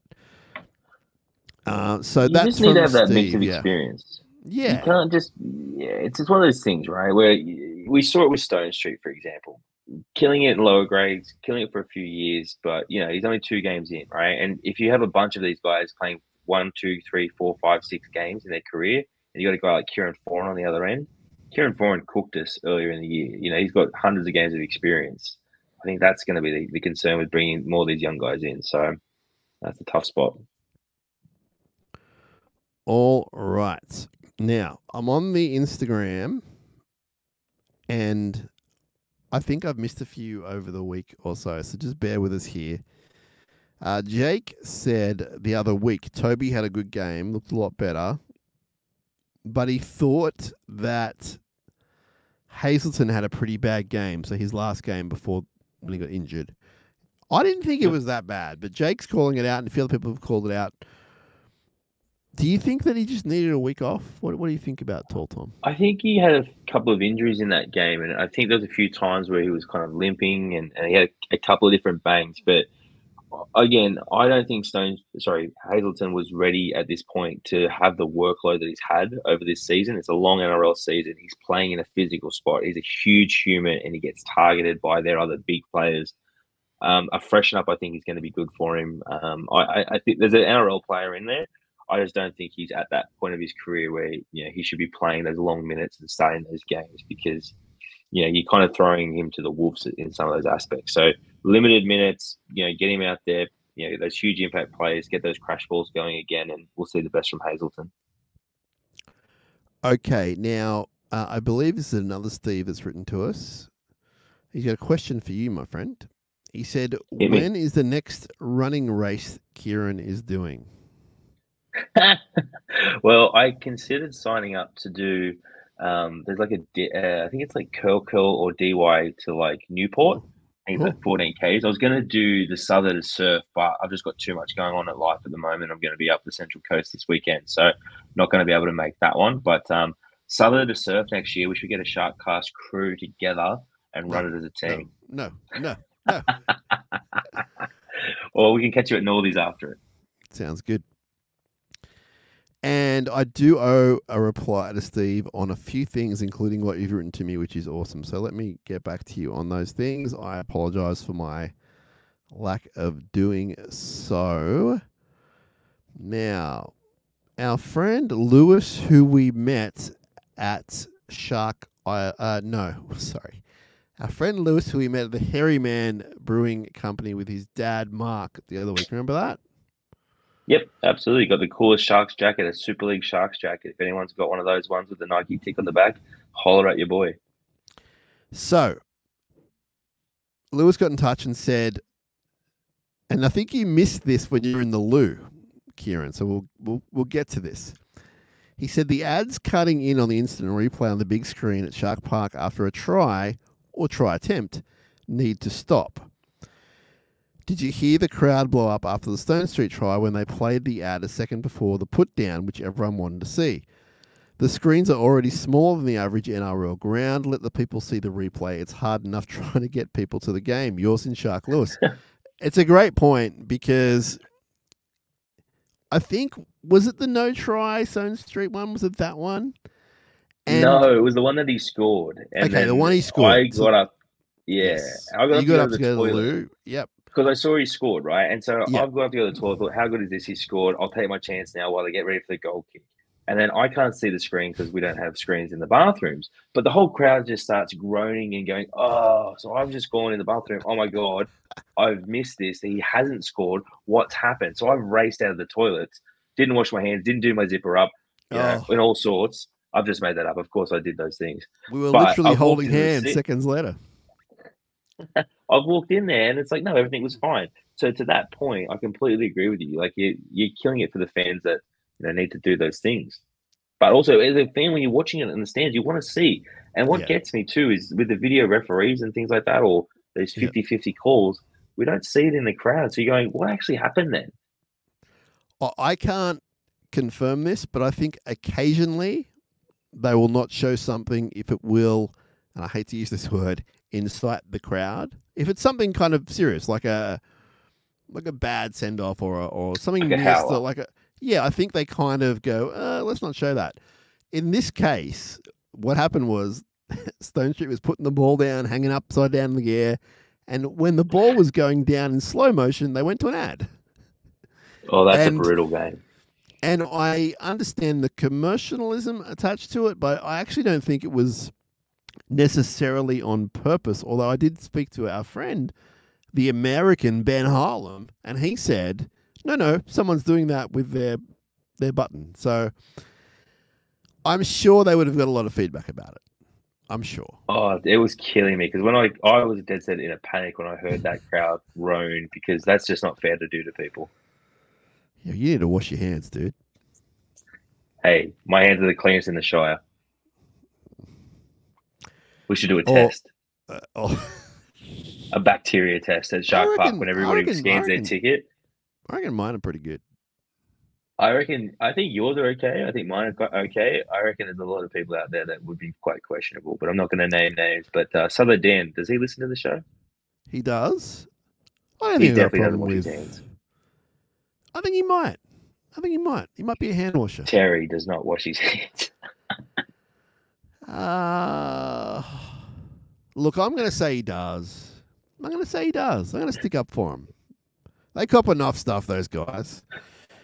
Now, Brad says, I'm convinced that Fitzy does not know how to use a bench efficiently. He also thinks that Nakora has been very quiet lately. What are your thoughts on those two things, Kieran? I think Nakora suffers a little bit when Nico's not there. And I think Nakora does so much work for us in defense that it can sometimes overshadow his attack if we're not giving him some of those opportunities. I think Nakora is one of our better players. I think he's so consistent for us that his worst game is not very far away from his best game, and you're not going to get too many howlers from Nakora. I can't really remember one off the top of my head where I kind of walked out there and said, "Wow, Britain didn't deliver for us today." He's always one of those guys that, if he's not one of our best players, he's very solid. So I don't know if I agree with that, but yeah, I think it's one of those situations. I forgot the first part of that question. What was it? The bench situation, the bench rotation. Oh, the bench situation. There's been a few situations this year with like HIAs and injuries that have kind of gotten in the way, I think, of the plan of the rotation. But if we've got that 17, I think it goes back to that. There's obviously a plan. There's a plan B, a plan C, and a plan D. I just think we need to get the right players on the field, get everybody fit, everybody in their roles, and then we should see a better use of the bench. Because right now we've got guys like Royce Hunt starting one week. The next week he's been developed to do like that 20-minute burst off the bench. So I think that's kind of playing into things. But if we can get everybody fit and firing, I think we can fix some of those issues. All right, our friend Smitty was down at the ground, which I think I forgot about. He said a good try to Trindle, very cold in the Shark tank. Glad we got the points. We need to stay in the top 4. So Smitty and his potential family or mates, I'm not sure who he was with, was in the Shark tank, which is where your brother hangs out. Is that right? Yeah, that's behind the goalpost? Yeah, the Shark Tank is what we call it, the Shark Tank. Yeah, I haven't heard that term before, but I like it. Oh, it's a term. It reminds me of the glory days. It's a term. There's a whole crew. They love their Shark Tank. It's quite feral down there. It looks really fun. We should maybe do a live stream from there one day. That would be an experience. Now, I knew about this situation on Instagram where you've got like messages that don't go straight to you. They're called message requests, but I clearly haven't been monitoring them. So here's some which are, a month old. Peter says, love SharkCast. Our 9 definitely needs to be interchanged. He's played pretty much 80 minutes every game for the past 4 years. He'd be so much more valuable in attack and defense if we had a 14 such as Beryl, Healy, or Atkinson to sub him. He never kicks, rarely gets tackled, and can't change momentum on his own. A dummy half interchange would do him and the Sharks a world of good. So that's from Peter. First of all, Peter, completely apologise. It's now a month old, that message. But I don't mind what you're saying. I think that the fact that, as you point out, he's played pretty much every game for 4 years, it's going to catch up with you at some point in the season, and maybe he would be a different player. I won't know till I see it, but I don't mind the idea. But this week we might see something a bit different with him, Peter. So stay tuned on that. Appreciate the support, and again, apologies on the delay. Now this one is from I'm not sure who the person is, but their account's called Gorilla, which is awesome. Love listening to the podcast while I'm walking around work. Do you think we would have had a more successful season if we got AFB this year? What a great question from Gorilla 180. Thank you so much for writing, and sorry about the late response. Hopefully you're listening. That's a killer question. What do you think is the answer there, Kieran? I was debating this online with a few people this week. I think Fanil Blake has potential to be one of our most impactful signings in the club's history because he gives us every single thing that we are crying out for and everything that I think that we need. I think the sooner he gets here is the better. He can't get here quick enough. I am desperate to see him in a Sharks jersey. He's, in my opinion, the most important signing I think that we've made since Wade Graham. So your answer is yes. Absolutely, yes. I would love to have him here. I would make those moves of the uncomfortable roster decisions and move on some certain players to free up the space to get him yesterday. And I agree with you. I think that our season would have been better with him there. I think there's no negatives in performance-wise bringing in one of the best props in the game. And he certainly provides something that we're not quite getting, which is that regular mongrel week in, week out. I did ask, I'm not going to name him because I don't want this to become a headline, but I did ask someone who used to play for the club who commentates for Fox Sports, off record, just having a convo in the kitchen. I said, would there be any kind of weirdness bringing in a guy like that who's so kind of in your grill to a team who at the time was flying high coming first? And he said it's kind of the only thing that's stopping me from bringing him over right now would be the chance that maybe the dressing room would be kind of put out by him just walking into a top team season at the time. Any thoughts on that? So I think I sent you a clip from Jazz Tavunga talking about Fanil Blake and how he's kind of like the one person that nobody in the game messes with, and how he was in a forward battle. And I can't remember the forward he was in a battle with, but effectively no one apparently talks back to Fanil Blake on the field. This person said something, and Fanil Blake made it very clear that he was more than willing to step outside into the car park and sort this out with this person very quickly. And he said that person just backed right down. So look, I can see that confrontation could be that, but everything I've seen from Fanil Blake at the Warriors, it shows me that how much they love him and how much they respect him. I think he would demand that respect at the club. I think Fitz has also got that leadership style where he would sort of say, like, these are your strengths, AFB, this is what we would think you bring. He's also got that family connection with Talakai.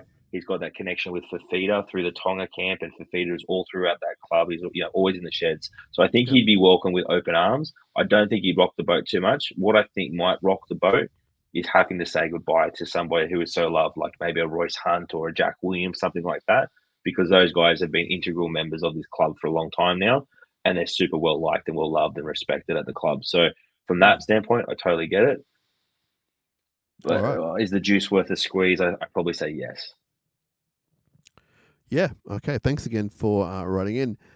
Now, Jacob has written in. He said, I'm currently in Europe and rely heavily on ABC Radio to listen to the footy.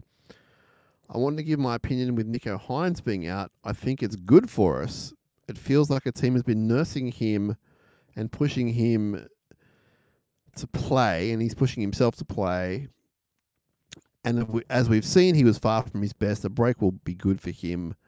Let the young and fit cover him until he is ready. So Jacob's looking at a positive. He obviously is not wishing it, but he thinks the time off will be beneficial to both Nico and the team. At the moment, I would say we're more missing him than not. I do think we probably win a few games that we've lost. Completely see what you're saying, Jacob. I wasn't of the opinion that he needed a rest mentally, but that was just one opinion. And I personally can't wait for him to come back. I just think that he brings a drive and a commitment and a stability that we're lacking at the moment. I think he also brings a confidence to the players around him, right? And so you can say what you want about how other people from outside the club may view Nico, and everyone seems to have their opinion on him. But within those four walls, they love that guy, and he's their man. And to a man, they will say like how much they love and respect him. So I think getting him out there is going to be really good. I think an interesting thing is Nathan Cleary at the Panthers has missed a lot of football during the last couple of seasons, but he's been able to get himself fit for the back end of the season and really be fresh. Yeah. So look, potentially there is an upside to that where Nico comes back and he's fresh and he's firing and he's good to go. But yeah, fingers crossed that happens. Yeah, I think that's what they need to do. They need to somehow finish in top 4, like win the majority of games, finish top 4, which is still realistic. And then he's back. Hopefully, he's fit. Majority of the team's fit. Maybe Trindle's fit, and we can roll on. And then it's a new. I'm not a fan of it's a new competition, so I don't want to say that. I don't believe it's a new competition, but at least it'll be a refreshed team with a team that's barely played all year. I think that's the positive. Yeah. Yeah, and my one ask or my one dream with that is that we just get a game or two together, ideally two, before the finals, with Ronaldo's back and Hamlin-Ueli's back and Nico's back. And, these players that walk into our 17 are back, so they got a bit of match fitness about them. Because, if we do finish top 4, and I think the expectation is with our draw that we've got is we should finish top 4, you're going to have to put everything into that first week of the finals to just hope for that week off and try and shade the comp up. It's going to be super tough whoever you get with that, but you're going to have to front load all the efforts to try and get that win. All right, so this is our last ad break. It's for our good friend Jason Hawes at Crips and Grips Real Estate. He's been in the biz for over 22 years in the Shire. Lifelong Sharks fan, season ticket holder. I believe sponsor at some time of the Sharks as well. He is a supporter of SharkCast Pod. He's a great man. If you have any questions about real estate, you as well, Kieran, can get involved with real estate, whether it's buying, renting, any kind of question at all. Please give him a call on 0410 417 450 and just tell him that we sent you and he will look after you. He's a good, honest man. I would not read this out if I didn't know that to be true, damn it. Jason Hawes, Crips and Crips Real Estate. Kieran, before we get... Now, you know what? Let's do the preview, and then we'll play the game at the end. We'll make people really work to hear me sound unintelligent about the one thing I know about, which is the Cronulla Sharks. So we have a game on Friday at 6 o'clock, one of the dreaded 6 o'clock games. And it is going to be against the Gold Coast Titans, who are in terrific form. They've won a bunch of games recently by big margins. And I'm particularly concerned about this game. I was before Trindle was out. Now he's out, I'm more concerned. And that lies in the fact that we're going to have to score some points to win. I don't think we can win this one 14-8. I don't think it's going to be a grinding game. I think that they're going to just throw the ball around. It's what they do. And we're going to need to defend well, but also I think no matter how well you defend against the Titans, I feel like you're going to have to score 22 points at least to win the game, if not a whole bunch more. So let me tell you a bit about the Titans right now. They're coming 11th. They're still not out of the finals contention.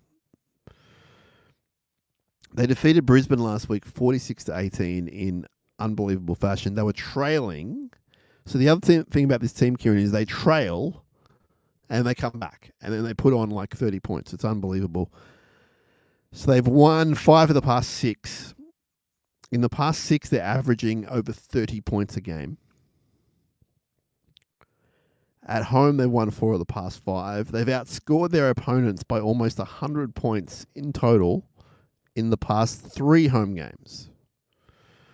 Defensively, they've kept their opposition scoreless in the past 2 second halves. So they're just killing it on both sides of the field. Now, it's only short-term form, but you're only as good as your last few games, and they're legitimately up there with Roosters and Storm and Penrith as far as all the categories go. Now, I'm not saying they're in that same wavelength, but they're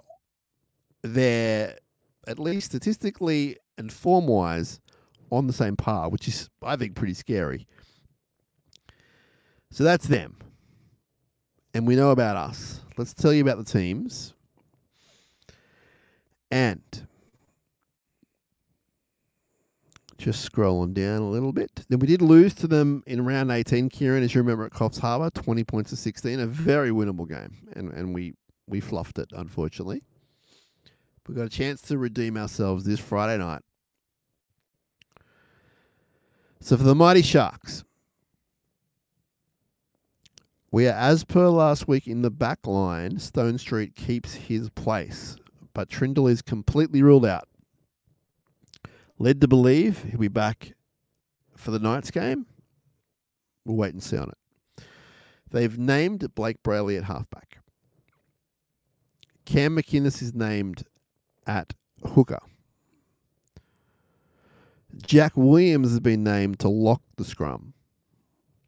And so your immediate bench is Jaden Beryl, Sifa Talakai, Toby Rudolph, and tall Tom Hazelton.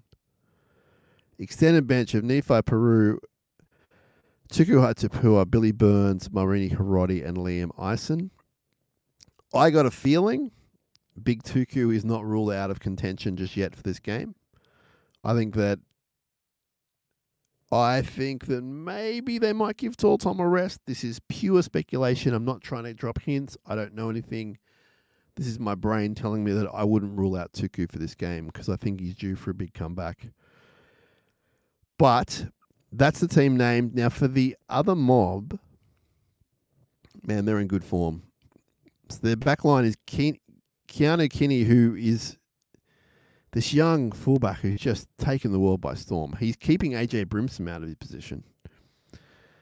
Now, Khan Pereira is breaking records in the wing, and our man Sione is going to be marking him. But he did something on the weekend. He scored, I think, his 40th NRL try in a short amount of time. It's the quickest to reach that milestone of 40, whatever that milestone means, in like 60 years or something. Like, he's in really good form.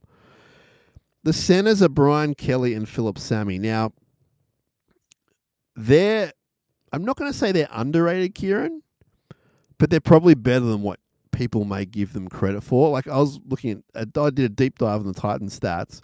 Brian Kelly, good or bad, is involved in everything. Everywhere I looked was Brian Kelly. Good or bad.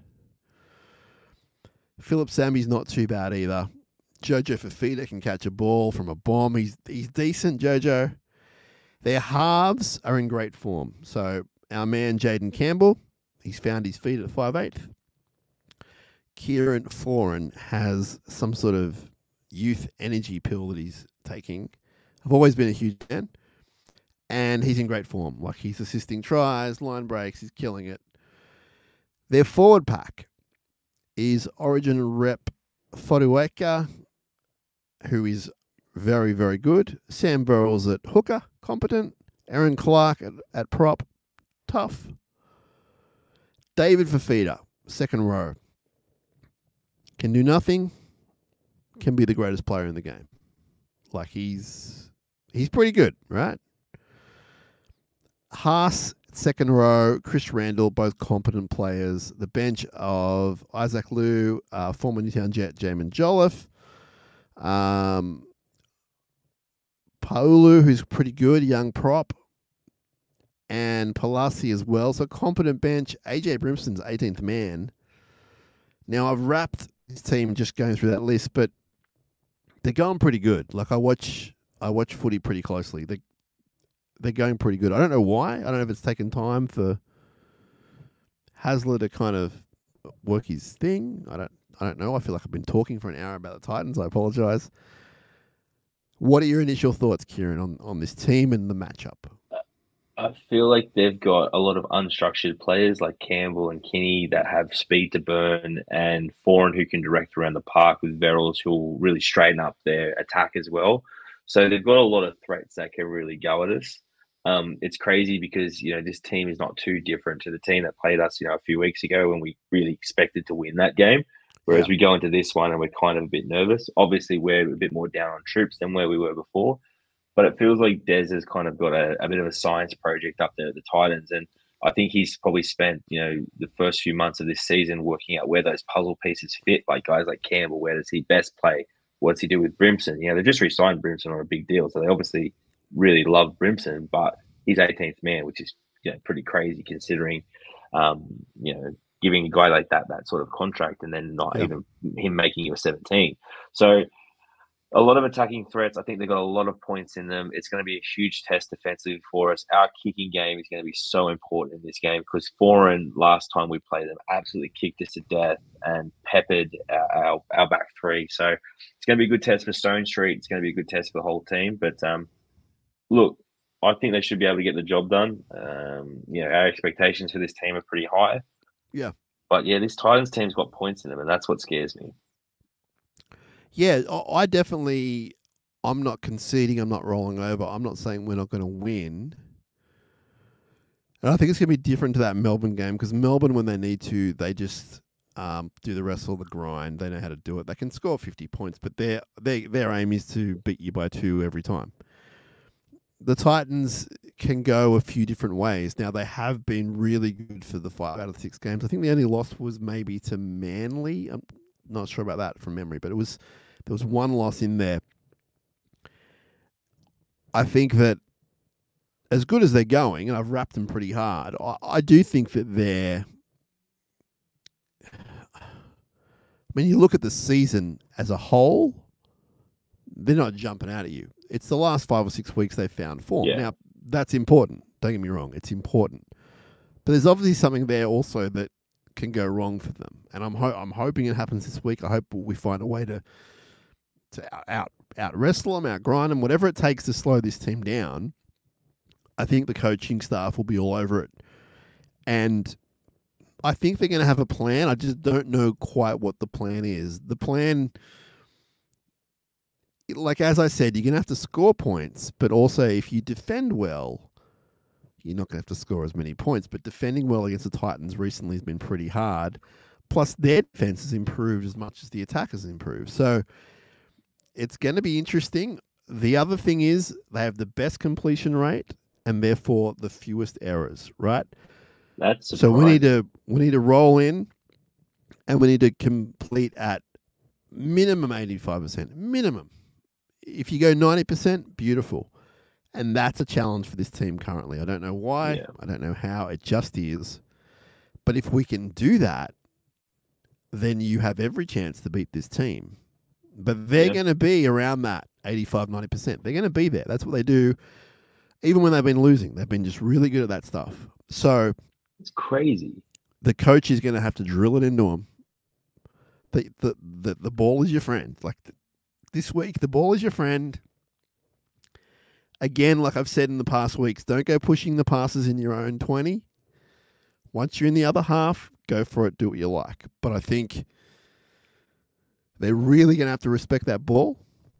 And I don't know if a Melbourne-style sort of game is going to do it. Like, I don't know if a 2016 Grand Final, and I say that, it's a stupid thing to say, but I don't know if that kind of stat pack is going to work as well against this version of the Titans. But I kind of think it's the way you have to go. I almost think you need to back your defense. Yeah. And I think this Titans team, to me, when I watch them play, it just feels kind of chaotic, which is why it's a bit strange to me, the fact that their completions are so high. Yeah. I think it comes back down to how much speed they have. And when I think about that, I go back to the kick returns and, you know, the defensive lines on the kick chases, because a guy like Kinney and their wingers especially, and Campbell, like, they love broken field play, right? So we've just got to be super conscious and not give them a single chance, and just keep trying to frustrate them out of the game. But again, the kicking game for the Sharks is going to be super important, because Foreign will put the Titans in the right position, and their forward pack is a decent forward pack too, right? So again, I think the one thing that concerns me about this game is that they've got a veteran in the halves like that, and I think that could be the difference if we let it be the difference. So again, the Sharks got to play their style of football, their game, and not let Foreign dictate the terms of the game. And I think that we need a player to step up. Against Melbourne, it was Atkinson. If it's him again, happy days. If it's Blake, happy days. Cam, someone's got to step up. It could be Will Kennedy, his 100th game. They're going to make a fuss about that, of course, as they should. Oh, wow. Extra motivation. So we'll see what happens on Friday night. The remaining draw, Kieran, is Titans this Friday, Sunday week, Shark Park against Newcastle. Sunday the 25th in Wollongong for a derby. Saturday 31st, home against the Warriors, the Shark Park home. Finish at Brookie. So it's not the worst of times, but none of those games are guaranteed. If I'm going to guarantee you one, it'll be the Titan. It'll be the Knights game. That's just where my head's at. Yeah, and I mean the Knights are all kind of all over the shop. They're at 6s and 7s at the moment, but the Dragons are in good form. Like they're fighting for a top 8 spot. The Warriors, I don't know if they've got a home game in the last round, but that could potentially be Sean Johnson's one of his last games. That's in Sydney, so it's not a Warriors game. I've got that wrong.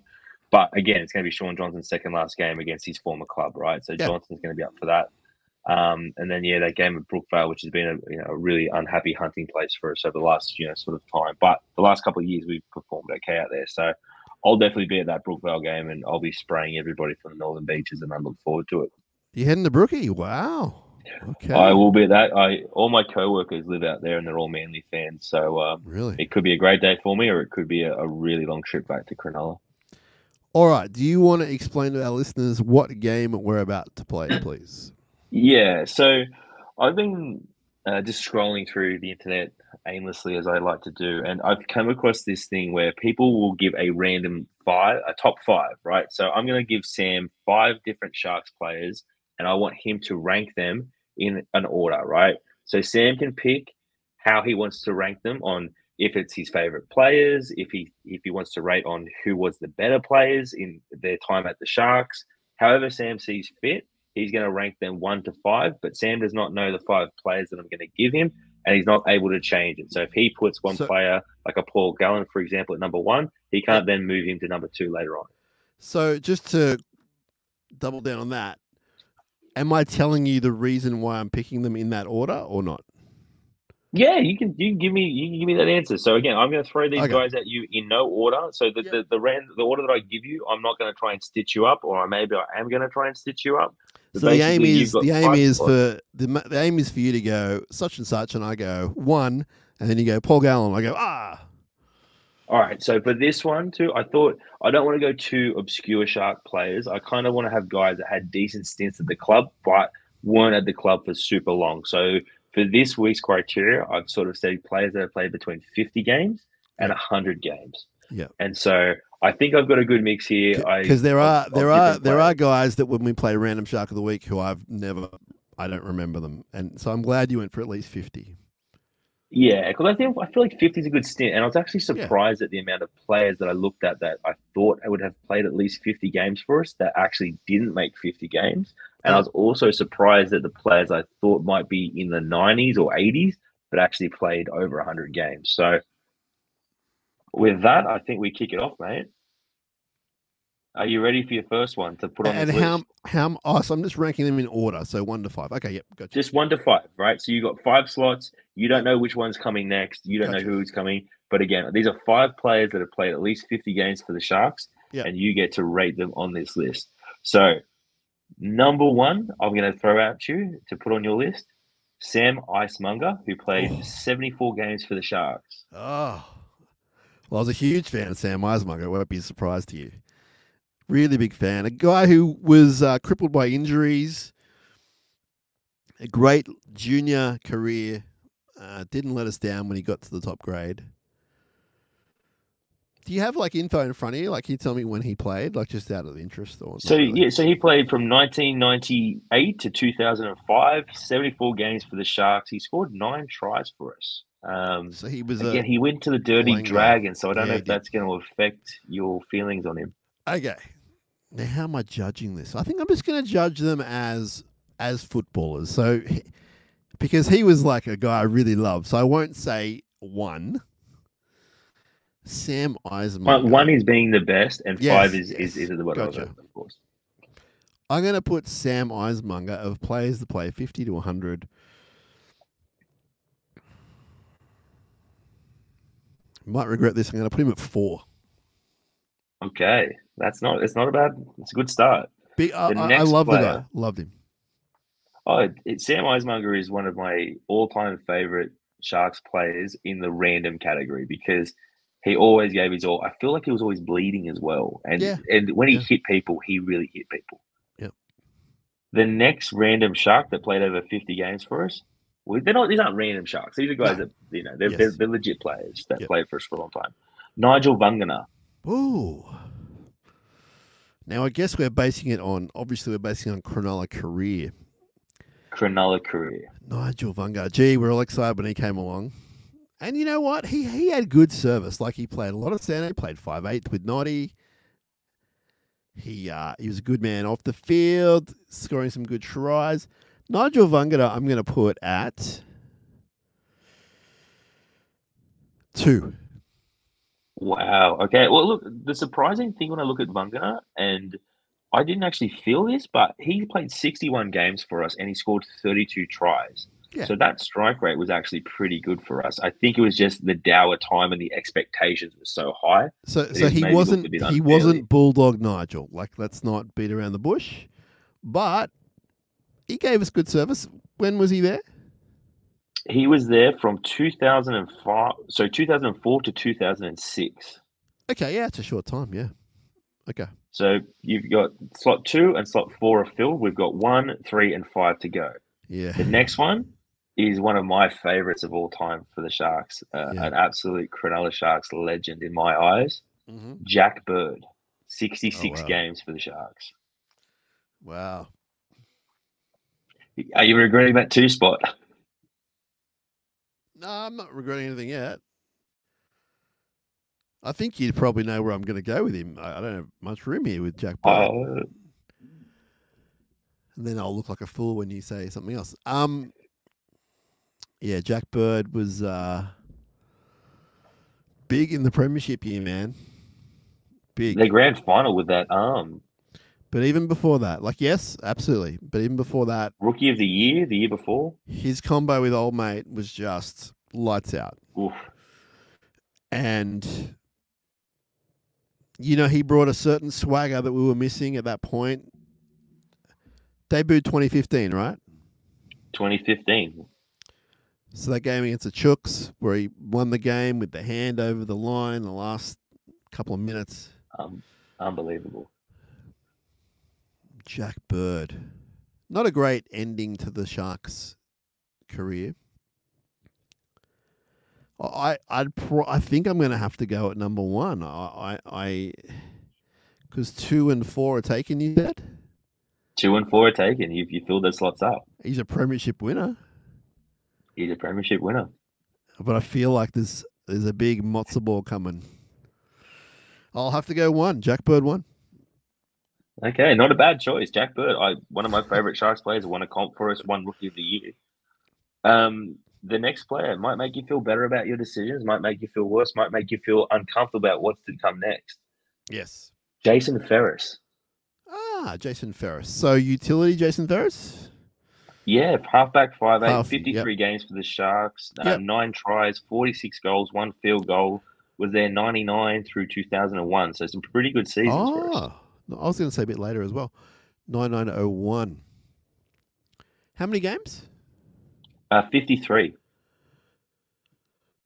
You can't tell me how many started, right? I don't have that information in front That's of me. Okay. So what have I got left? I've got... What I can tell you, though, is he played 14 games in 1999, 12 games in the year 2000, and then 27 games in 2001. I think there was a lot of bench activity there. How do you get to 27 games in 2021? We went to prelim, didn't we? Yeah, but... No, you're right. I can't count. So what have I got left? I've got 3 and 5, is that right? 3 and 5.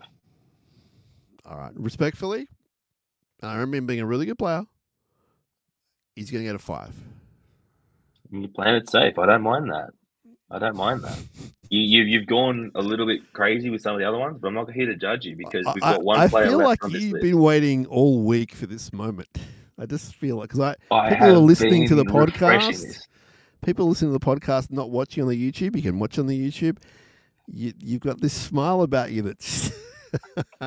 I'm ready. Let's go. You get me with these random Sharks of the week all the time, right? And it really tests me, right? So I thought, how can I play some fun and try and fight fire with fire here? And I thought this is a great. When I saw this, I thought this is a great one. So Jason Ferris played 53 games for us. I got a player that played 54 games for us, right? Okay. Now, this player is kind of synonymous with the game we just mentioned. So that might give you a bit of a hint for who I've got coming at you. But you've got one spot. The game being the grand final? No, Sharks versus Titans. Oh, jeez. Okay. So you've got one spot left, and that number 3 spot is going to have to go to Preston Campbell. You are the lowest, dirtiest player in the game. Far out. 54 games for the Sharks. He only played 54. Can you believe that impact that he had with us in only 54 games? Oh, you want to get me started at this late point in the podcast at night about, can I believe it? It's a good game, man. You got me. Who was second? Hey, Nigel? Look. So you had your list was Jack Bird at number 1, Nigel Vunga at number 2, Preston Campbell at number 3, Sam Eismunger at number 4, and Jason Ferris at number 5. Now, look, it's not the worst list possible. I think you did save some spots there. I would change it, yes, if I could. I would change it. I know you would, but hey. But you know what? You know what? It's open for debate because I would change it in a heartbeat. I go Preston 1, Jack 2. But Presto never won his comp. Presto wasn't Rookie of the Year. Presto, like all this stuff. Like there's a lot of debate about it. Yeah. You could make an argument for Jack Bird having a better Sharks career than Preston Campbell. Absolutely. I think you probably did have a better. I think where you probably come unstuck is the Vungana, and also too, Preston has a love and a connection with the club that very few players will ever have. That was a dirty play by me. I think along with David Peachy, which is an obvious comparison, you're not going to find too many players who have had a more endearing style of football that we would do anything to see again. And you could throw in Adam Dykes, you could throw in a bunch of guys of that era. And, obviously there's Gavin Miller from years gone by who had a beautiful style. But Preston's style of football was pretty much unstoppable. And yeah, we're going to talk about that in the off-season about what went wrong there again. But you got me good, man. You got me good. I mean, you know what Jack Bird didn't do? He didn't win Dally M Player of the Year. Hey, so look, I mean, and statistically, Vungana on paper was actually a lot healthier for us than I remembered too, right? So it's not the worst list, but hey, look, I think it's a good start. But there's a lot of players in that. I chopped and changed on a couple of those ones because I wanted to get some more random ones in there as well as some high quality ones that I thought might have actually spent longer with us, because guys like Jack Bird and Preston Campbell, I feel, are such big parts of our history. Yeah, but they only played that. They didn't get to over 100 games, which is a real shame for me. When you said 50 or 100, I'm like, okay, cool. I'm thinking of different guys, and the guys that fit in perfectly are Sam Eismunger and and then when you say, well, Vungana was there for 3 years, okay, cool, that fits in. And when you think of Preston Campbell, you think Dally M, you think legend, so many great moments, which there was. But then you're like, well, hang on. He only kind of came to light towards the end of John Lang's coaching career. He only played a handful of games in 2002, then he was punted. It makes perfect sense. He didn't play more than 57 games or whatever. So, I might need to think more about this next time. But just looking at Campbell's stats here, height 6'7". Sorry, 6'7". 5'6". It's getting late now. He was 5'6" and 73 kilos, and to do the things that he did over 267 games in first grade, only 54 of those were with the Sharks. I mean, that's incredible what he was able to get out of that. I remember watching him in, I think it must have been reserve grade, and he was playing on the wing, and he was just as good and super exciting. But when you're a winger, you look even smaller because you're just out on that edge. Even back in those days, he looked tiny. And then when they threw him into halfback and 5'8", it was like, it makes a bit more sense for the height and everything.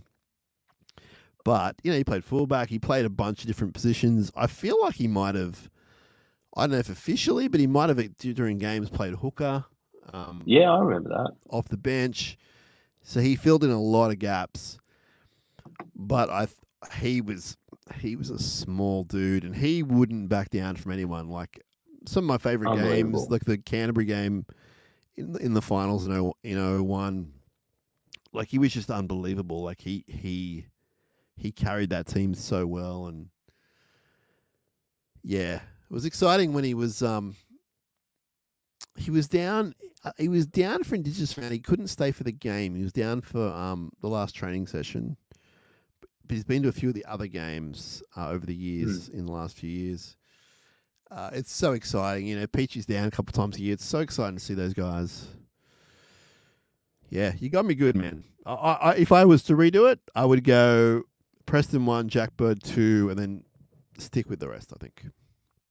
Yeah, Mangana at 3, I think. I think that's it. That's probably the perfect list. But hey, we don't get to know who's coming next on this list. It could have been Chris Beattie, because Chris Beattie was on this list for a very long time.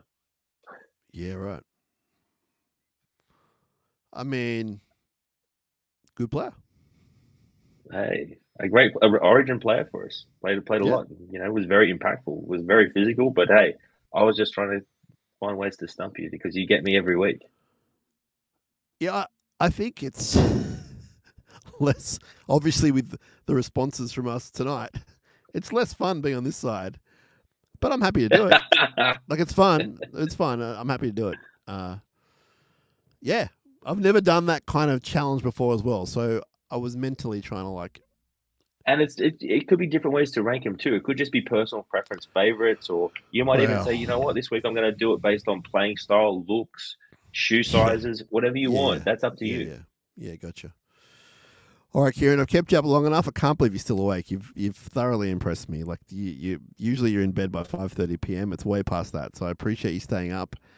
Huge week in Sharkland. They're all going to be huge from here on in. We've got the Titans, then we've got the Raiders and the NRLW on Saturday. Big fan, Kieran, of the split days for the teams. I know we want to watch them together. It makes sense to watch them together. I would spreads it out.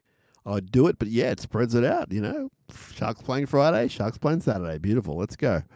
Thanks, everyone, for being in touch. Appreciate it. I hope you've enjoyed this episode.